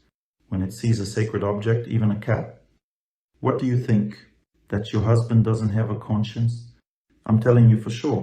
Your husband won't walk around the house without his pants on in front of the altar. His conscience will kick in. If you sanctify your food at home, if you have an altar, if you have holy images hanging, not all kinds of naked women. Because by hanging images of naked women, you make life worse for yourself. Can you see that? When you decorate your house to make it very cool and trendy, and hang pictures of naked women in the house, which is very fashionable right now, what are you stirring up in your husband's psyche? And then you watch porn movies on TV with him. What you arouse in him, that's what you get, you know? You need to hang icons in the house. You need to make an altar. Cook food with prayer and feed your husband. His conscience will live in his heart, and he will not leave you then, because his conscience will not let him. Conscience is connected to God. What is conscience? Any inclusion of human beings in life means contact with the supersoul. The Vedas say that the Lord is inside everyone, at the back of the soul. What are his functions? He gives every human being happiness when they live the right way, and also gives a person knowledge. It is called conscience. If they live the right way or the wrong way, God gives a memory and understanding, where a victory over fate is and where it is not. And in order for the soul to turn to God, this is called inner life. It needs to get away from this narrow-mindedness which we have constantly. When a person sees nature, their soul is turning towards God. Or when a person interacts with good people or does good things to people, their souls are turning towards God. Or perform any services in a temple, their souls are turning towards God. When a person feeds the birds, it seems like not a big deal. However, while they are feeding the birds, their souls are turning to God. If you do this a lot and often in your life, feeding the poor, feeding the birds, you take care of everyone. You put flowers in the entryway, put a jar so everyone can water it. Pour water for everyone to water the flowers. At this time, your soul is turning to God, which means it is resting. It is stress relieving. Your family relaxes, the atmosphere in your family relaxes. When you prepare food with prayer, the food sets up your husband's psyche in such a way that good luck goes into his life, because he'll be smiling everywhere. He will be kind to everyone. He will be relaxed continuously. He will be a good man, not narrow-minded. Because sanctified food unfolds a sense of self to God. It's called conscientious living. In ancient culture, people prayed to God before meal, prayed after meal, prayed before they did anything, even before they got married. What for? They were setting their psyche on the right track. It's called switching of the mind. The more often a person does it, the more they see the benefit of it. For example, let's say you went to the countryside, but there is no guarantee that your mind will switch at all. In order to do so, you must take your mind off yourself. Very often people go to nature and what do? First, they rush to collect firewood, then they rush to make a fire, then rush to cook their food and eat it, then they rush to watch TV. They finished their food, watched TV, and drove back home. Have they seen nature? No. Why? Because nothing switched in their mind. What should you do in nature? Sports games are good. Play volleyball, let's say, in the fresh air. There is movement and joy when you play outdoor games. You enjoy each other, which gives you lots of energy. Another possibility is to go for a walk in nature, in the woods, and listen to a lecture while you walk. Also, you can go for a run. You can play with the kids, laugh with them. That's all good. But if you are doing something and your whole attention is focused on collecting firewood or picking mushrooms as fast as possible or something else, that means your mind is not switched, because you are in the same state of consumption, in the state of not giving but consuming. You can go out to take pictures. That's a good thing also. Nature, landscapes, you will see nature. You may never look at these pictures, but when you take them, you will see nature. Or let's say you take selfies in nature. But please be careful. Sometimes there are accidents when people risk their lives, taking pictures on cliffs and other dangerous places. To be in and around a country cottage is also good. Even if everything you grow is picked up by your neighbors, don't worry, you haven't lost anything. Because the main benefit of a country cottage is contact with the ground. I'll give you an example. Not long ago, I had neighbors, a woman and a man, both 80 years old. I asked them, "What's the secret of long life?" They answered, "The explanation is very simple. We used to work in the garden as much as possible. We have enough money to buy any food. Children are happy to help us as well. They keep telling us to stop working in the garden and just stay home, and that they'll bring you everything we need." However, this couple does not agree. They work in their vegetable garden from morning till evening. They move a lot while they work. They enjoy the fresh air, contact with soil and plants. That's it. That's all people need to live long: sun, water and air. Movement plus nature gives everything. That's it. My 80-year-old neighbors are proof. So, change the atmosphere in your house. Make an altar, turn on spiritual music. I'll share an example of my experience of how I studied this topic. When I learned about the effects of sound, I decided to experiment. At that time, I lived in Togliatti on the 9th floor of a panel house with very thin walls. Whenever my neighbors were arguing, I could hear everything. Or rather, I couldn't identify what they're arguing about, but I could hear the sounds of their fight. I started turning on spiritual music constantly, 24 hours a day. It was an experiment. I set the sound level so that I could hear the music all the time, but they couldn't. After 2 weeks, they stopped fighting. They stopped arguing at all. There was silence, because there's an energy connection between people who reside in the apartment blocks, even though they don't know about it. It's like chickens in incubators. They sit on top of each other in cages.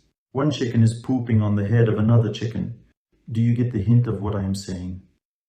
For example, if in a large apartment block everyone is watching the same movie, not everyone, but let's say 20% of people watch horror movies, you would also feel it, because it creates unified energy. When you walk in an apartment block, you can feel the smell of the building, which is the unified energy of all people who live there. If it smells bad, then your life will be bad too. I'm just telling you the truth about our life. Please try to understand that. The truth is that you are able to change everything in your house. There are some artificial things that are actually natural. A person's thoughts smell, and there are ways to change the thoughts. This can be done with the help of scent. So there are methods which came from ancient cultures. Using them, you have to be careful because they have a very strong influence. One good method is aromatherapy. What is it? Please choose only those scents which I am telling you about. If you choose anything else, it will not be so effective.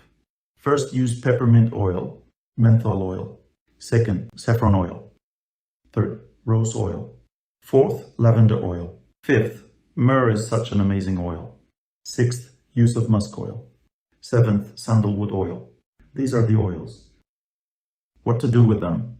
Take a little tea candle, put it under a saucer of water in an oil burner. Drop a small drop of oil into a saucer and let it evaporate. Maybe you will not notice the smell, but the mood of everyone in the house will change.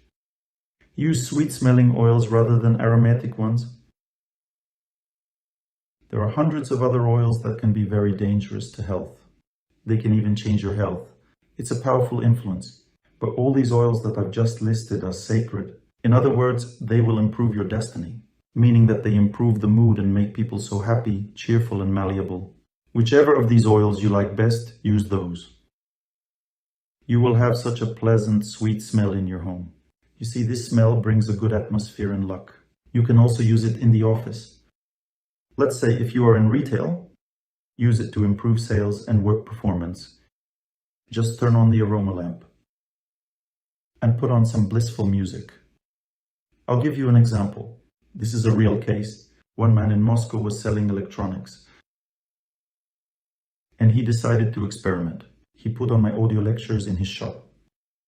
There were many other electronic stores nearby, and when you come into his store, you can hear my lectures. His sales doubled. People come in, and their consciousness begins to change. They somehow feel something good in his store. They don't listen to the lecture, they just buy products. He also tried to turn on spiritual music. The results were the same. You see, anything that sets a person's positive mindset brings better results. It brings good fortune. Let's say you have a store or an office, turn on good music. Maybe not religious, it can scare away, but just good music of some kind. Nice, good music, even without words. Not a heavy beat, but calm, kind, cheerful. You know, something like that. Or just good, kind songs. Use the aroma of sweet oils. People walk in and don't realize that there is aroma oil or music. They just feel an atmosphere. And this atmosphere is good. It gives them strength. They feel better. They start smiling. And because they start smiling, they have good inclinations to buy the products. Why don't people buy? Because they don't have the right energy. There are so many tired people all around. If you have strength and good mood, you are happy to buy. You are happy and you buy. That's it. Another important thing. You have to choose for yourself what you want, success or momentary greed. Here is a terrific example. I know one man in Omsk. Probably you won't believe my story. That man owns a restaurant. When they cook, they always cook with prayer. They're always swamped with customers. Omsk is a very poor city. Half of the restaurants have gone bankrupt. When people don't have money, it's primarily these sorts of public institutions that suffer. My acquaintance didn't go bankrupt. The restaurant is working and they're making a profit. They've got some nerve. Can you imagine what they did? They made an announcement all over the city that there will be free meals in their restaurant for a whole day. They prepare small portions for the free meal. A little bit of soup, a little bit of porridge, but that's enough to make people feel good and full. There is nice music playing. All people smile. They feed about 1,500 people on that day. Can you imagine? They feed them for free, and I'm telling you in secret. They don't make a loss because people get positive and happy after they finish their food, and they buy everything that is in the restaurant: sweets, books, souvenirs. There is nothing left at all. They have a very large turnover of goods. And then almost all of these people go back to that restaurant to eat again. The number of visits increases tremendously, just because the owners of the restaurant have generous hearts. And this generosity helped them to create great popularity. They're starting to do takeaways. Here's another example. I have a friend in Perm. She made a cake using only the ingredients in the mode of goodness. What does that mean? There are no eggs, no gelatin, and ect.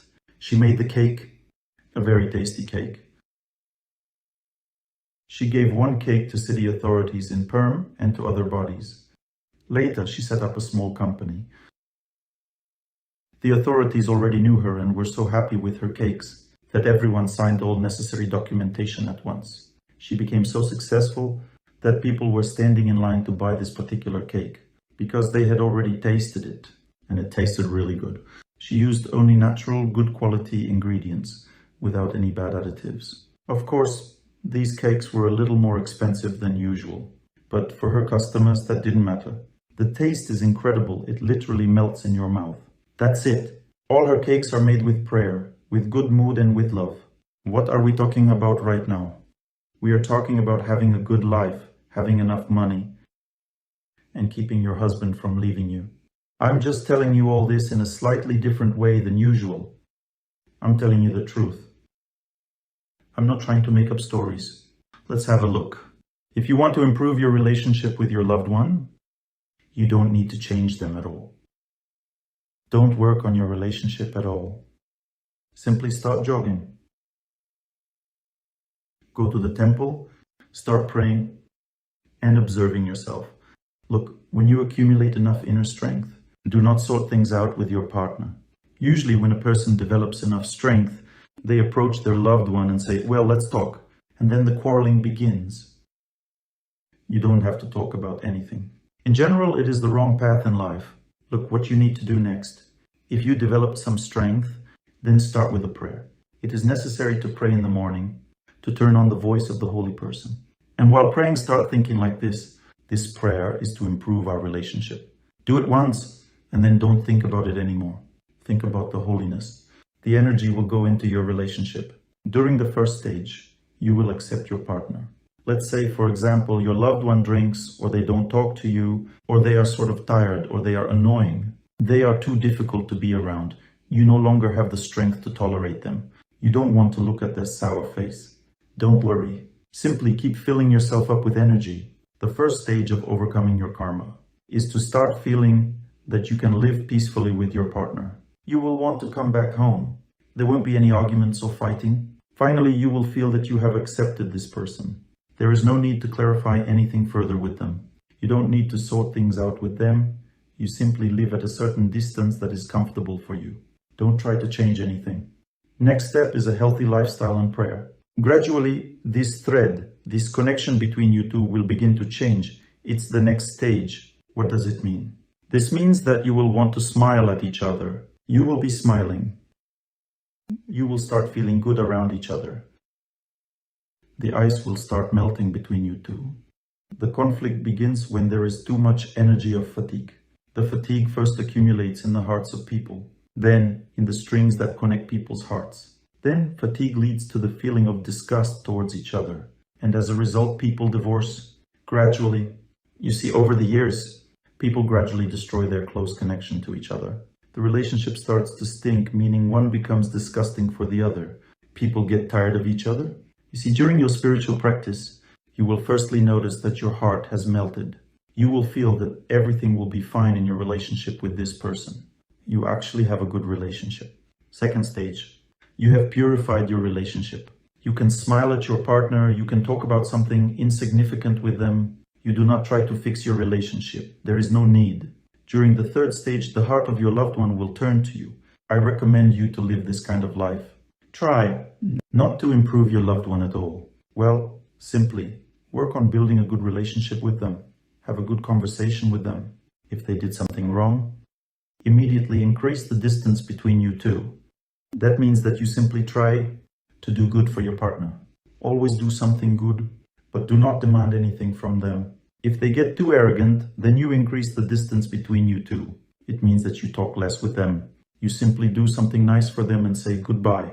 You live your own life. What kind of life is that? Joyful and fulfilling. Naturally, they will sense the happiness radiating from you. They will try to get closer to you. Then you need to set conditions. If they are approaching, you need to tell them, my dear, I feel so good with you. Now, if you did that, what I asked, it would be even better.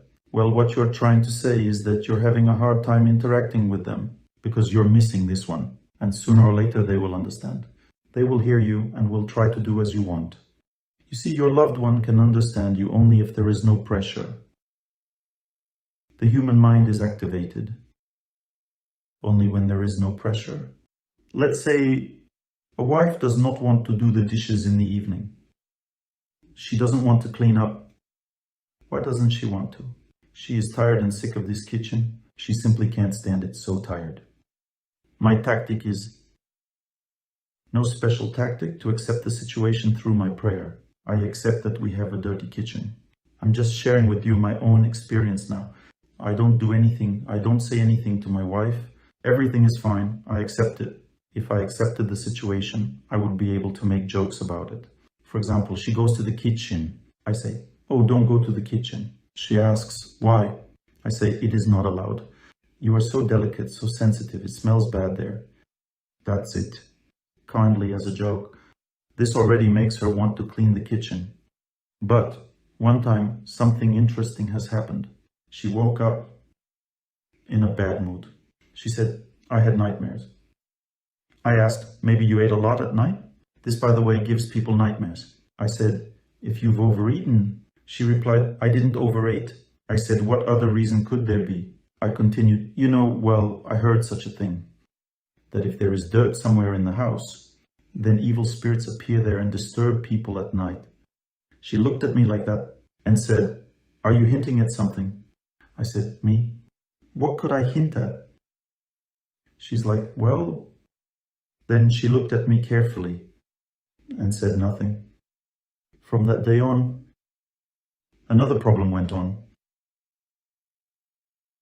She can clean the kitchen until midnight if necessary. In short, she won't go to bed until the kitchen is clean. I don't know how to get her out of that kitchen any longer. Do you understand what I'm talking about? This deep perception of the world comes from good relations only. You need to always act kindly towards your loved one. You need to settle things down in a kind way. It means that you should wait until your loved one has a breakthrough. I mean, you treat your loved one kindly. And what is that kindness for? Now, I'll explain to you what it is for. The only way for your loved one to understand you is to adopt your consciousness. That's what happens with little children. When you say something to little children, they don't hear you. Experts conducted an experiment which was called Let's Study Barbie Dolls. There was this experiment. The puppet showed a little child one thing, but said something completely different.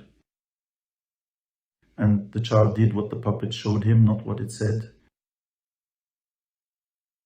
Well, in other words, children adopt their parents' behavior rather than following their words. Let me give you an example. Let's say if you swear at work, but you don't swear at home, and you tell your child swearing is bad. Your child won't swear at home either, but he or she will swear outside. No one knows how this happens.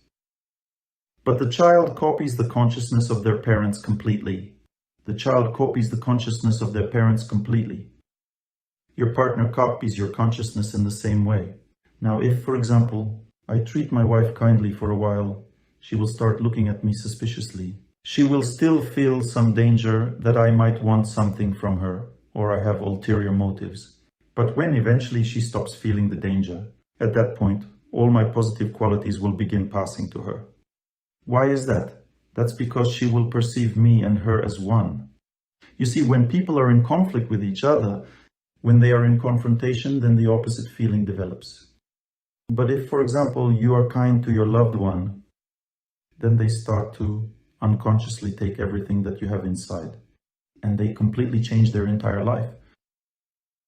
Do you understand? How do you treat a woman kindly? I'll explain to you now. In a relationship with a woman, it is necessary to behave very delicately and gently, as if you are dealing with a light feather. In other words, talk to her very carefully. You can't raise your voice at her. Her mind will immediately get blocked. Secondly, she will immediately get angry. Well, you can't put pressure on her at all. Let's say if you have some philosophical understanding of life, share it with men only. You don't have to share it with women. It will drive them crazy. When you begin to spread demagogy in front of a woman, she is like, when will he already finish?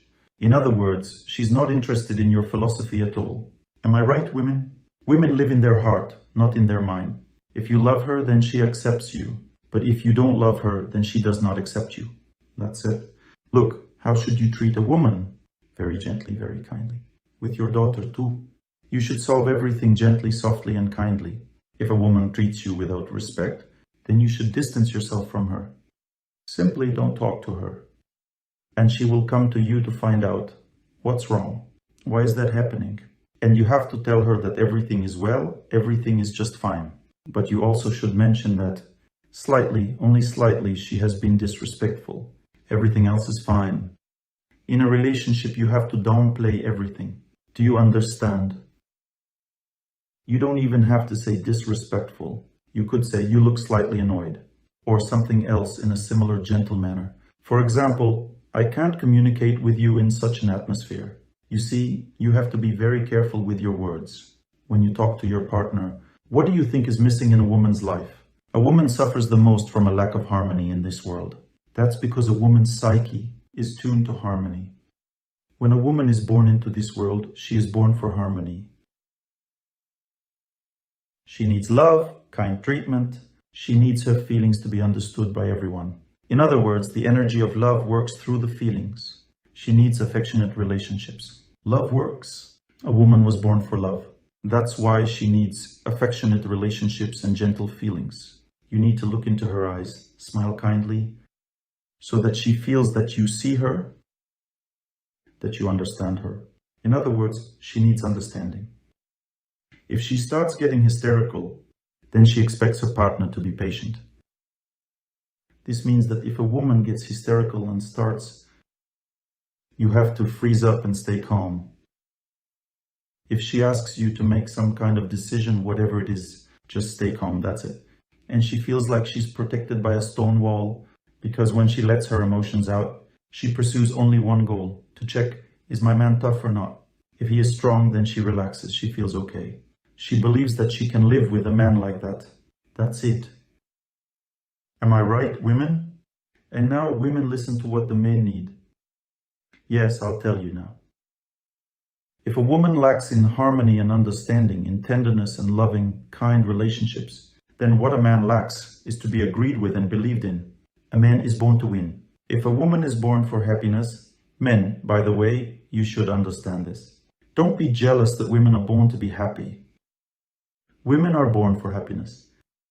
Instead, give happiness to your wife. A woman is born to be happy.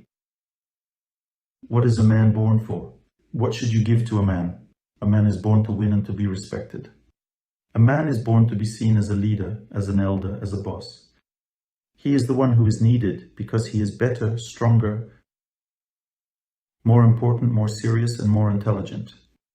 In other words, a man suffers greatly from a lack of opportunity to win, from a lack of opportunity to be a leader, from a lack of opportunity to take a strong position in life, to speak up his mind.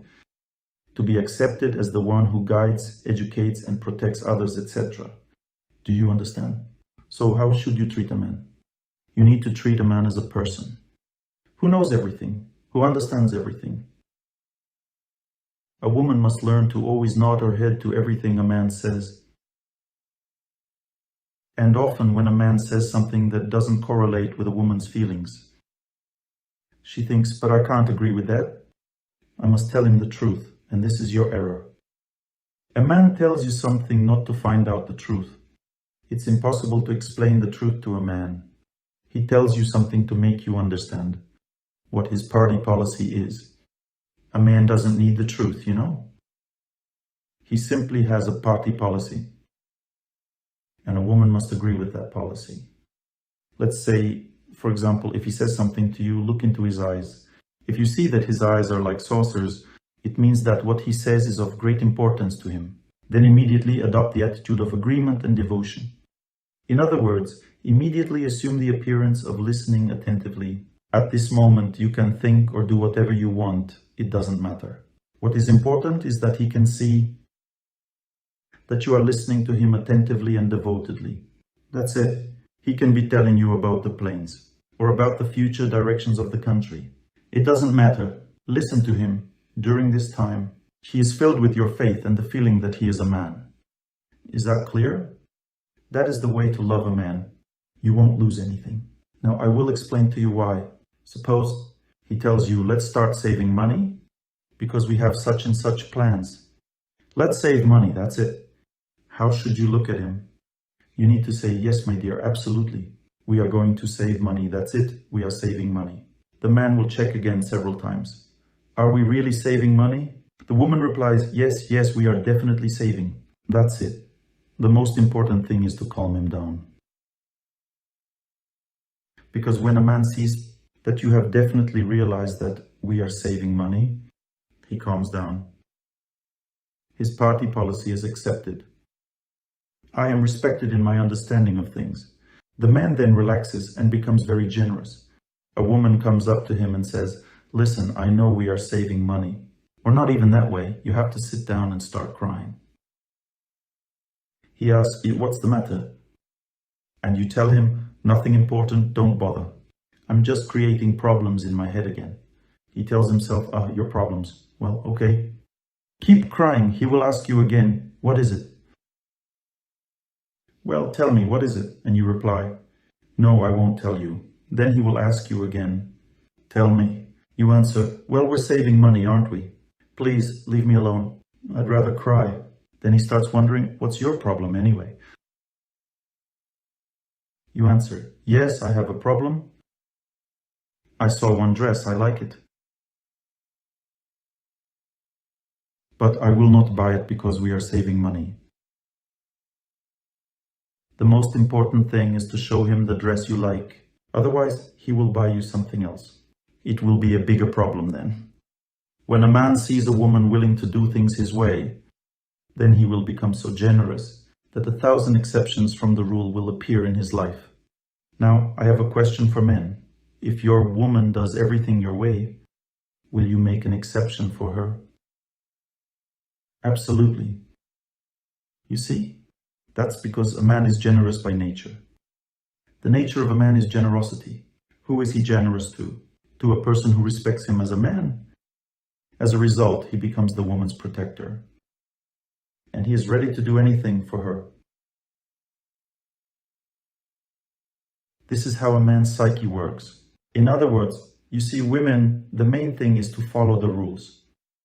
For example, you heard something. Let's say your husband says some nonsense again. Well, let's imagine he says, we are going to raise children this way and that way. Well, complete nonsense, actually. Why do you have to agree with him? Now, women, don't worry, breathe deeply. Let me tell you. You will first agree with him, and then kindly tell him, listen, there is such a thing. I have heard this kind of information that this and this is right, but that is wrong in a child's upbringing, and I have no idea what is true and what is false. Tell me what you think, please. In this way, you will educate your husband. and he will gradually realize that what he has said is nonsense. And yet, he will never accept that you introduced him to this knowledge. Let's see, raise your hand if you came to the lecture together, a husband and a wife. Now among you, raise your hand. If a woman was the first one to start listening to the lectures, first one who start listening lectures. And if a woman is the first to start listening, remember, never tell your husband that you brought him to the lectures. He knew that he had to go, and he came to the lecture himself. He has wanted to go for a long time. Is it clear? This is how a man's psyche works. You should never tell a man that he's got knowledge because of you. He thinks, I've learned it myself. I knew I had to. You see, that's the way the men's psyche works. Men, raise your hand if you have never listened to my lectures at all. Or the ones who came to my lecture for the first time yesterday. You've never listened to the lectures at all? So let me tell you how you listened to my lecture yesterday and how the men's psyche works. The first time a man sees a lecturer, he thinks, is he an idiot or not, or something like this. And if you were thinking like that, then you accepted my lecture. There was one case when a very serious and influential businessman shared with me how he started listening to my lectures. One day his wife started to turn on the lectures while cooking. When he went to the kitchen, he used to say, "What the hell are you listening to? Total rubbish." Then he stood there listening a lecture for a while and began to tell his wife what was actually the right way of living. He did that for a very long time. And at some point he told his wife, "Listen, give me the lectures, please. I'll listen to them in the car." The wife replied, "Why, you don't like them?" He answered, "I want to. I'll listen to the lectures while I'm driving. There is nothing else to do. I want to argue with a lecturer. I like arguing." So he listened to one lecture, then he argued with another one. A few months later, he started to change his entire life. You see, that's the way the man's psyche works. A man can't accept any knowledge. He compares it with his own experience. That's it. So women, do not impose your knowledge on men. No need to explain anything to them. Let's say you attended a lecture with your husband, then on your way back home, you started asking him, "Did you like it?" Or suppose you say something similar along these lines. He replies, "Yes, I knew it all already. I liked it." That's how it works. A man always compares everything with his own experience. And if what he listens to is not related to his experience, he says, "We'll check it out." In other words, he needs to gain his own experience in order to understand whether it is right or wrong.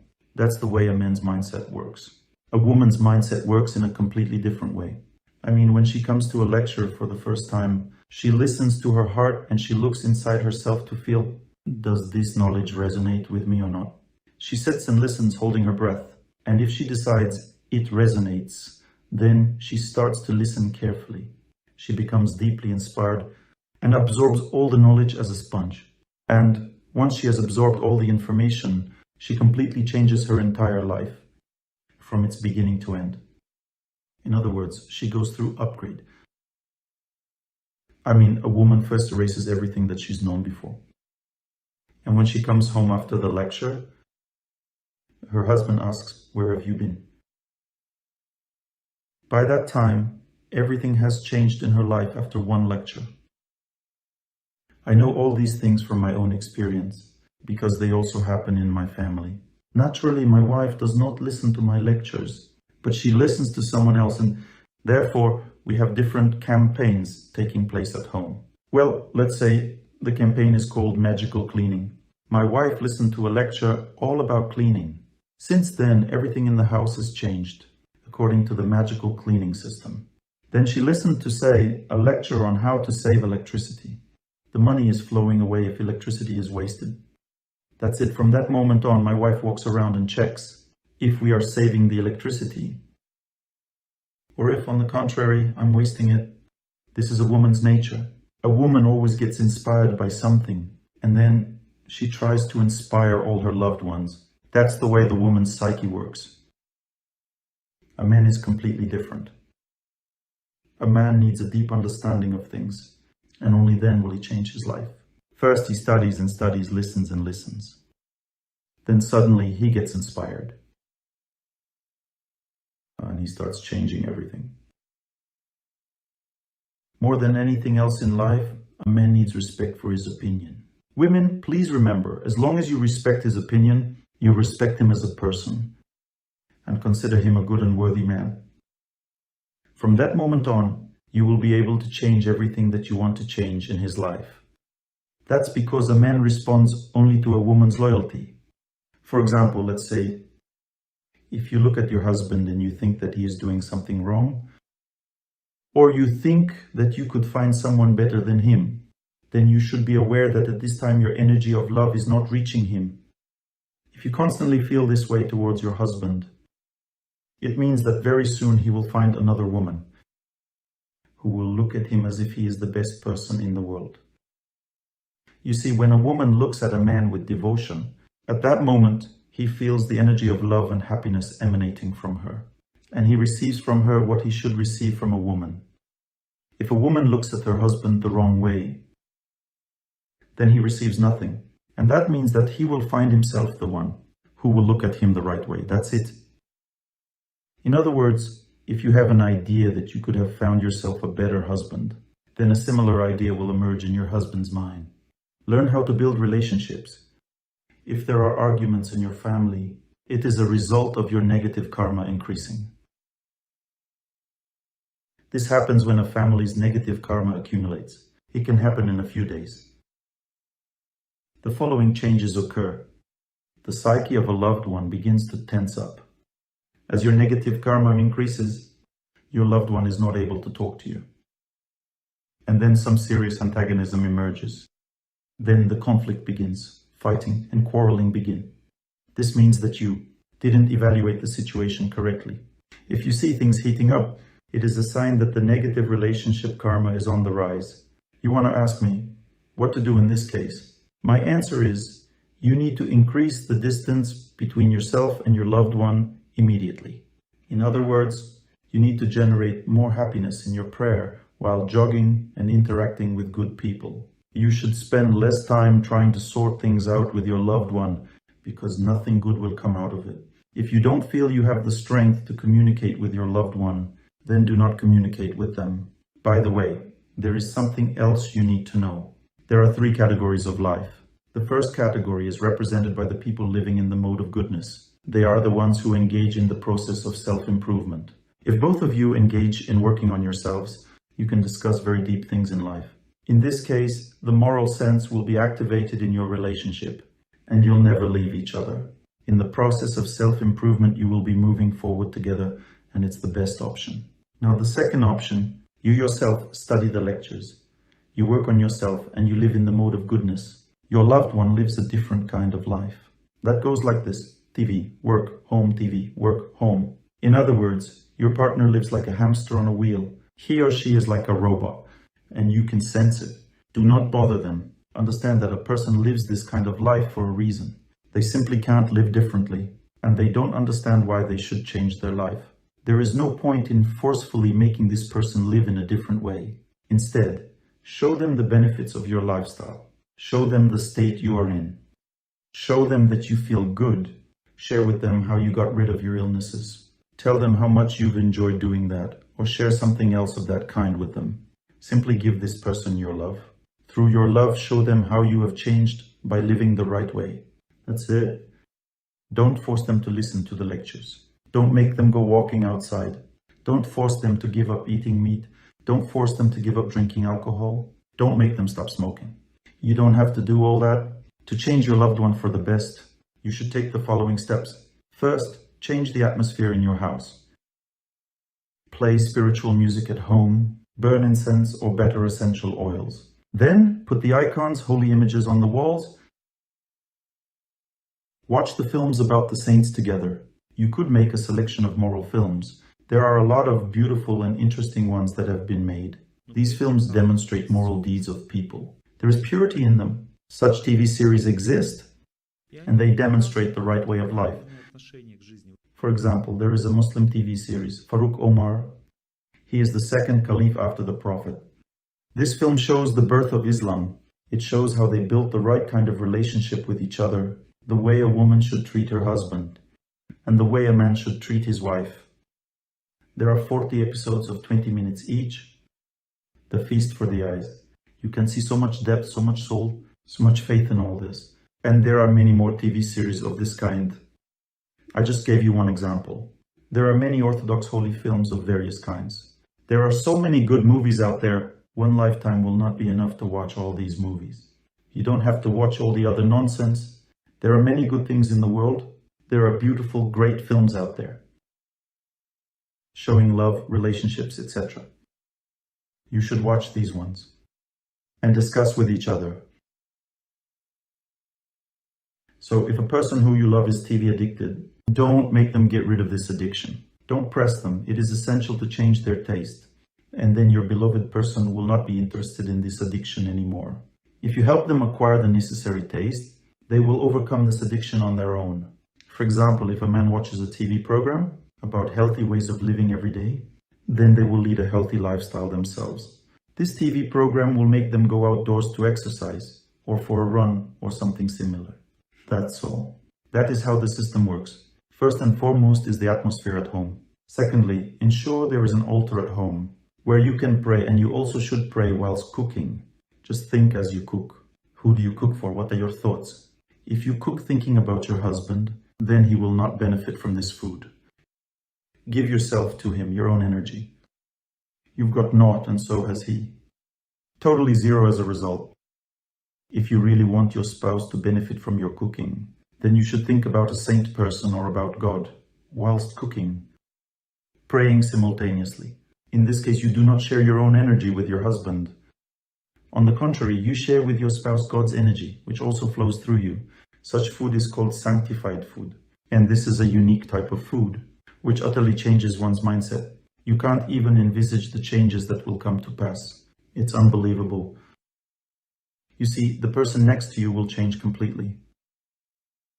This is stated in scriptures. When food becomes filled with God's energies, a person unconsciously starts to change thoroughly, is starting to change as a person, because food tunes a person properly. These are subtle and delicate settings. Is that clear? There is such a definition as the subtle settings of a person. I'll give you an example. For instance, you've tasted some delicious dish at a restaurant. That means you have received the energies of those who cook the food. For when you find something to be pleasant, you also receive everything from the person who caused it to be pleasant. In other words, if you taste food cooked by a man who has been cheating on his wife, it will impinge on you. That is the truth, my dear friends. But there is such a thing as sanctified food. What is it? When we cook, we want to eat. That means that we consume this food intangibly. Namely, we enjoy the food as we cook it. And as a result, such food loses its powers, because we consume it intangibly with our subtle body, and therefore its energy is depleted. Such food loses its powers. Do you realize it? Such food is unable to transmit any valuable energy to you. But if you think about God whilst cooking, and pray at the same time, then such food will be filled with God's energy rather than get depleted. And while eating it, you get what we are talking about now. It is the greatest gift of human life. That is the capacity to switch your consciousness from narrowness to enrichment. And this is the greatest problem of humankind. Well, I have been giving you knowledge lately. Who of you went for a walk this morning? Raise your hands. That means my lecture had roused you. Do you feel it has become easier to live now? Yes, absolutely, yes. If you did everything right, wished everyone happiness, listened to the lecture, moved for a long time, then certainly yes. But the rest did not go for a stroll. Why? Because they couldn't. Because it is extremely hard to turn the switch, so to speak, to switch your mind. It's an arduous task, my darlings. This is where the problem of human life lies. And until you switch your mind, your family relationship will not improve. You need to turn your consciousness, is that clear? Force yourself to live differently with your inner strength. Get up early in the morning, pray, wish everyone happiness. Forgive, ask for forgiveness. Force yourself to watch virtuous films, wholesome ones rather than rubbish. Force yourself to eat properly, sanctify your food. And also women, if you want to change your loved ones, do not press them. You need to change the atmosphere first, and then you should fill yourselves with power and become self-contained. As long as you depend on a person, you will be inclined to take offense, freak out and sulk. You won't help them. You have to become self-sufficient, let them feel that you are fine, that you enjoy your life, and this fact will arouse their curiosity. They will come and ask, "Why are you so cheerful?" And you should answer that it is your lifestyle, that's why you are cheery. What do you mean? Is there something wrong with my lifestyle? No, your lifestyle is also all right. And so on and so forth. Do you see what I mean? Here should not be any conflict. The most important thing is to retain kindness, and then your loved ones change themselves. There are virtuous people, they have very close relations. There are people in the mode of passion. Who is a person in the mode of passion? This is a person who thinks only about the future. They are obsessed with success. They do not focus on the here and now. They live for their future's sake. Such people are perennially busy. What with? With giving all their strengths for something, specifically for their future. This means they have no energy. Neither for you, nor for your children or anyone else. So, how do they behave? They come home from work weary. They need to eat and then take their mind off stress. What do? A woman usually chatters on the phone with her friends. A woman fills herself with feminine energy. Conversely, a man tries to fill himself with masculine energy. What does he concentrate on? Some war, gunfight and the like. A woman directs her attention to something feminine, like chatting on the phone. This is what life in the mode of passion is. They only meet one another in bed. Do they fill themselves with energy in bed? No. They exploit each other and squander their energy. Then gradually, this loss of energy leads to the following. They get together into bed, but they can no longer experience happiness together because happiness has ended. They've got exhausted and wasted. And how do they live subsequently? They no longer sleep together. It's just that they have children, so they derive pleasure from them and from their common interests as well. Let's say they have some idea, for example, to save up for a flat. Well, so they save money for a flat and live for that, so that their children can study. This is what people in the mode of passion live for. They have some mutual goals for the future, such as a flat, their children's education and the like. Going to Miami could be their objective, let's say, or something else. And thus this sort of people live for the sake of their future. Do they give each other happiness at this time? No. Can they talk heart to heart? No. Can they open up their hearts to each other? No. Well, try to open up your heart. They will respond, "Look, why are you pestering me? Let's just live as we lived before. What's the matter?" Why does it happen like this? Not because they are bad, because they lack strength to listen to you. They are already struggling. Thus, if you have begun to fill your heart with power, if you have begun to live properly, and if it has become easier for you to live as a result, then do not press your loved ones. Leave them alone, for they will neither hear you nor will they understand you. They have no strength for that. To change their life, they must gradually come to this understanding on their own. This is a slow, gradual process. The Vedas say, as the sun rises on the horizon, the shadows vanish. Similarly, a person eliminates all their ignorance under the light of knowledge. For instance, let's speak about you. Let's take a look at your life. Well, you've started listening to the lectures. For what purpose in your view? Let us analyze now. So, the first few months that you spent listening to the lectures, what was the main purpose? To calm down, exactly. That was your intention. You were just filling up with knowledge and power. People tell me, "Oleg Gennadievich, thank you very much indeed for the lectures. I sleep well now. I fall asleep listening to your lectures. I feel fine." Another story. "Oleg Gennadievich, now I am entertained with your lectures when I drive." People listen to the lectures. What does an infant do at the outset? An infant is breastfed first, as you know. That is, they cannot do anything else. They just suckle and that's it. So does a man. When they are exhausted and drained and have no strength, they just listen to the lectures. What for? Just to fill up with knowledge and power. They need love.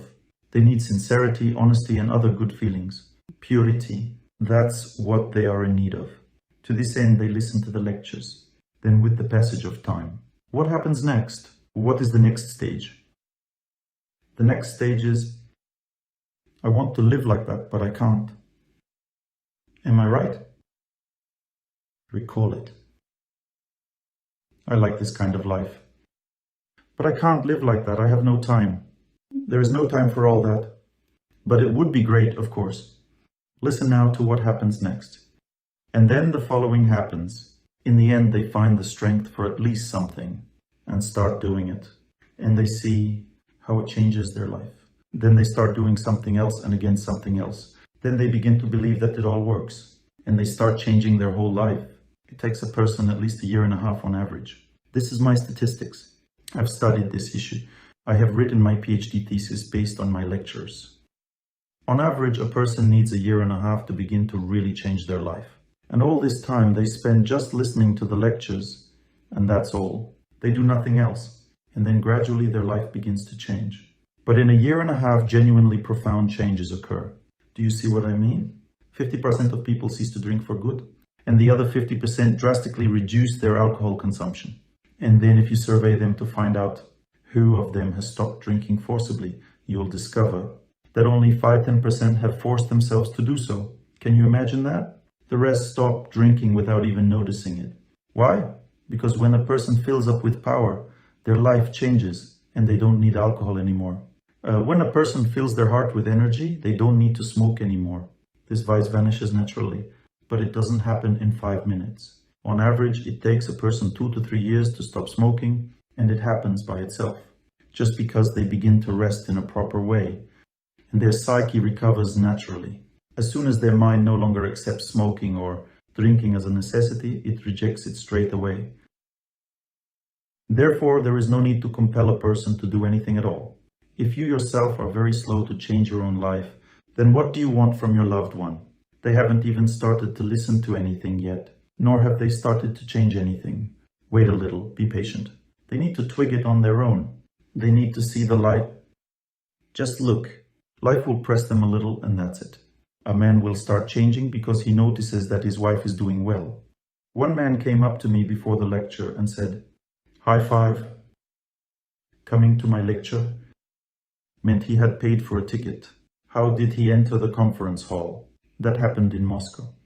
So I gave him my hand. He shook my hand and said, "Thank you for my wife." And off he went into the hall to take a seat. Everything goes according to plan. Now, if you really want your loved ones to listen to the lectures, genuinely want, wholeheartedly, raise your hands who really desire it. The price is very serious. If you are a woman, you have to let him hear my lecture. What kind of lecture?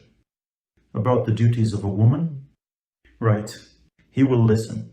He will listen, take note of everything and agree with it. But then life will be very difficult for you.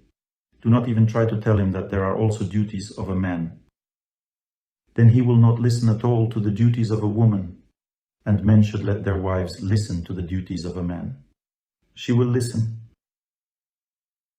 Will definitely listen. Because this is how a person's mind is set up in the mode of passion. They can't hear about anything that they need to change in them. You see, a person in the mode of passion in general does not want to change anything in their life. The only thing they desire is success. That's all, nothing else. And they reckon that success can be obtained if they change something external. It seems to them that if they jump through hoops and find a new job, or find money somewhere, or move to another country, or do something else of that kind, then they will be happy and enjoy success. But it doesn't occur to them that there is a system error. Do you realize that? They must change their entire life, and yet they have no conception of that. How to live with a person who is in the mode of passion. Do not expect to build a close relationship with them. No one can achieve it in the mode of passion. 90% of people on earth are in this mode. They don't have close relationships. Please keep in mind, if you have mutual children, common goals and so forth, it does not mean that you have a close relationship. And even if you're together in bed day in, day out, it does not mean that you have close relations. Close relations mean opening up your hearts. If you can't open up your heart, to confide in them, to speak about your life, about your inner spiritual aspirations, then it means you have no closeness with that person. You are strangers. And do not be surprised that he has swapped you for another woman. Is that clear? People are taken aback when they are forsaken. But that happens solely because there is no closeness between you. And only conscience makes people's hearts close. If you can have a heart-to-heart conversation with them, then you are close to each other. If not, then you are alien to each other. That is all. Now concerning family issues. Women, bear in mind, please, if a man leaves you for another woman, then he won't care about your children either. I'll explain why.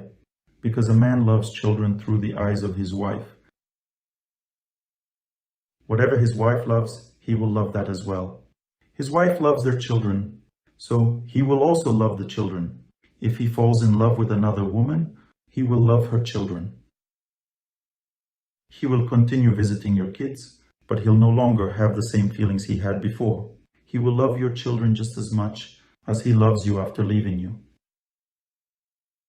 If he still has feelings for you, the children will also receive this love from him. Don't think that something will be otherwise. Therefore, the only way out is to move a person towards goodness. A life in the mode of goodness means working on yourself, enhancing your personality traits, developing yourself as a person. This is the purpose of human life in general. If your husband lives in the mode of passion, then what are the characteristics of his life? He is a busy person. He is a decent person, doesn't cheat on you. He can consume alcohol occasionally. He eats whatever he can, as he can. He needs food simply in order to have the strength to live somehow on earth.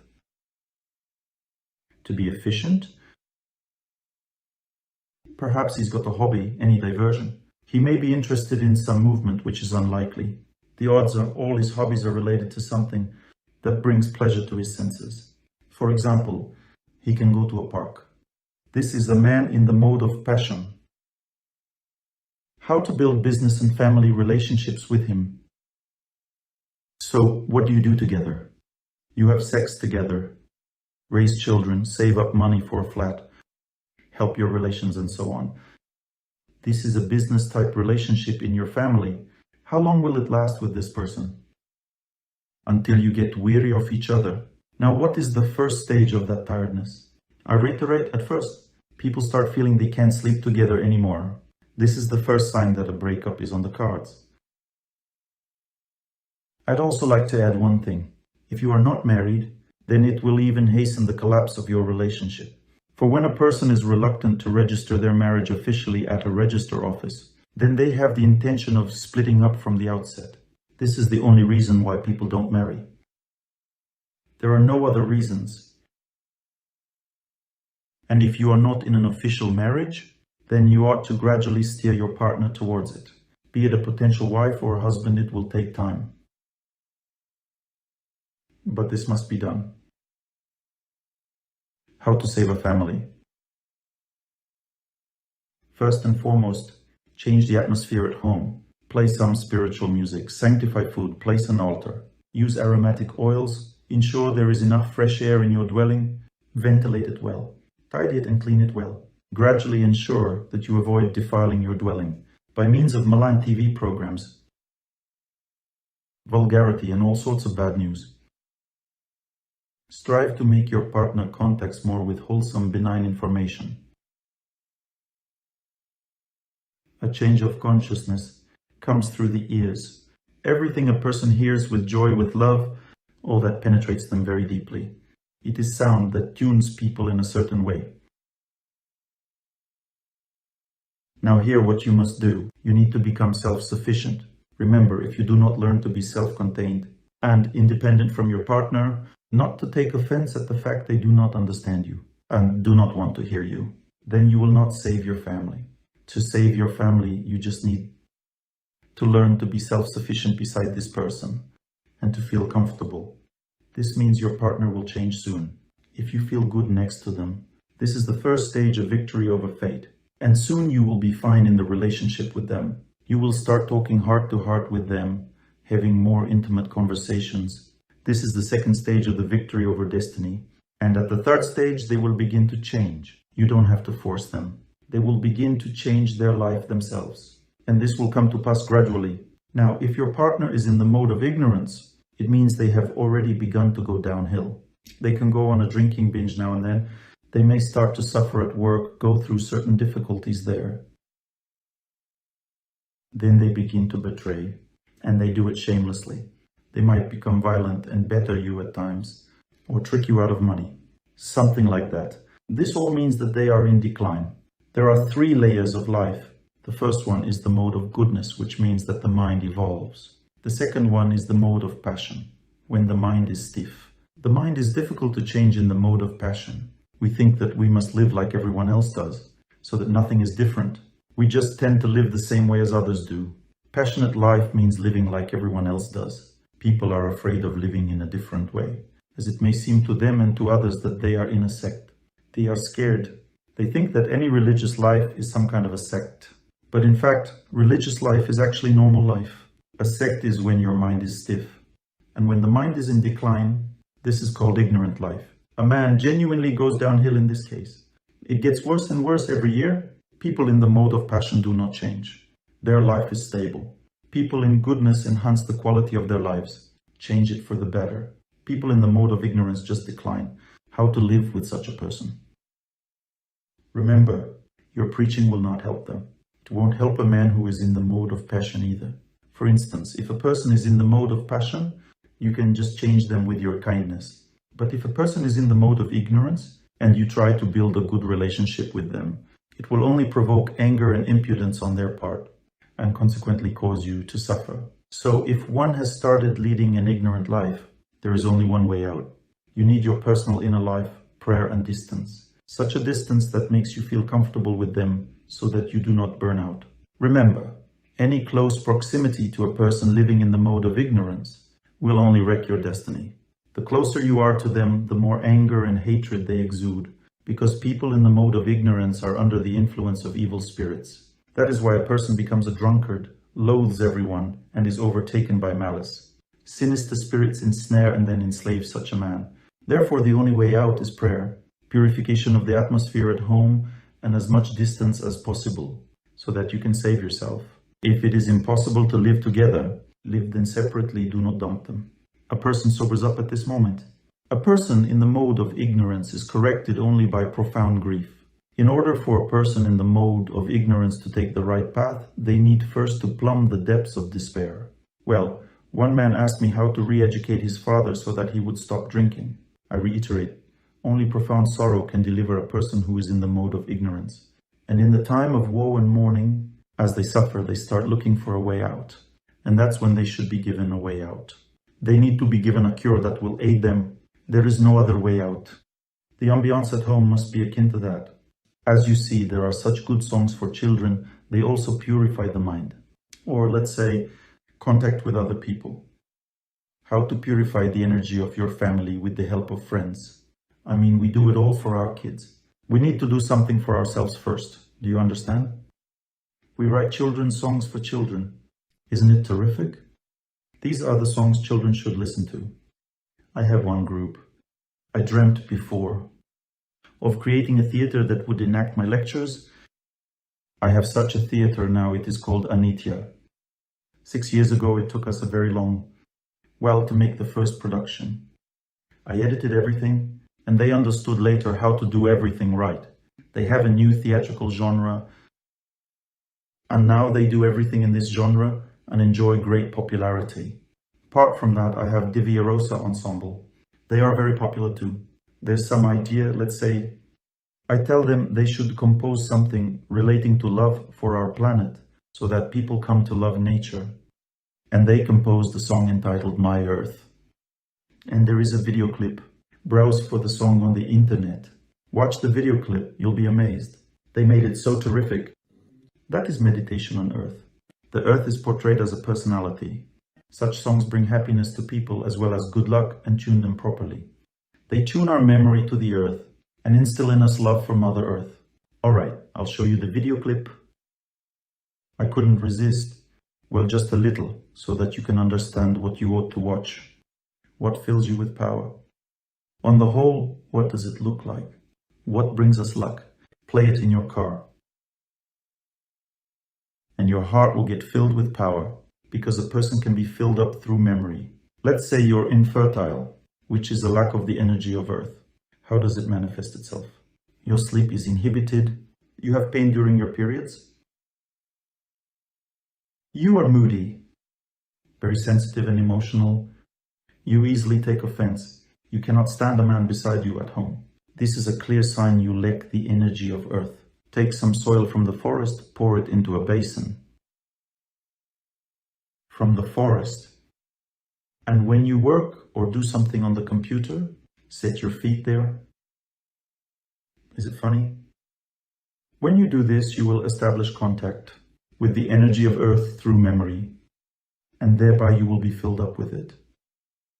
In other words, as your feet touch earth in a basin, your memory derives energy from it from real nature. Thus, energy can be supplied through memory, not necessarily directly. This technique works. Is that clear? So, there are different methods. Now we are going to discuss a very important topic. This subject gives people knowledge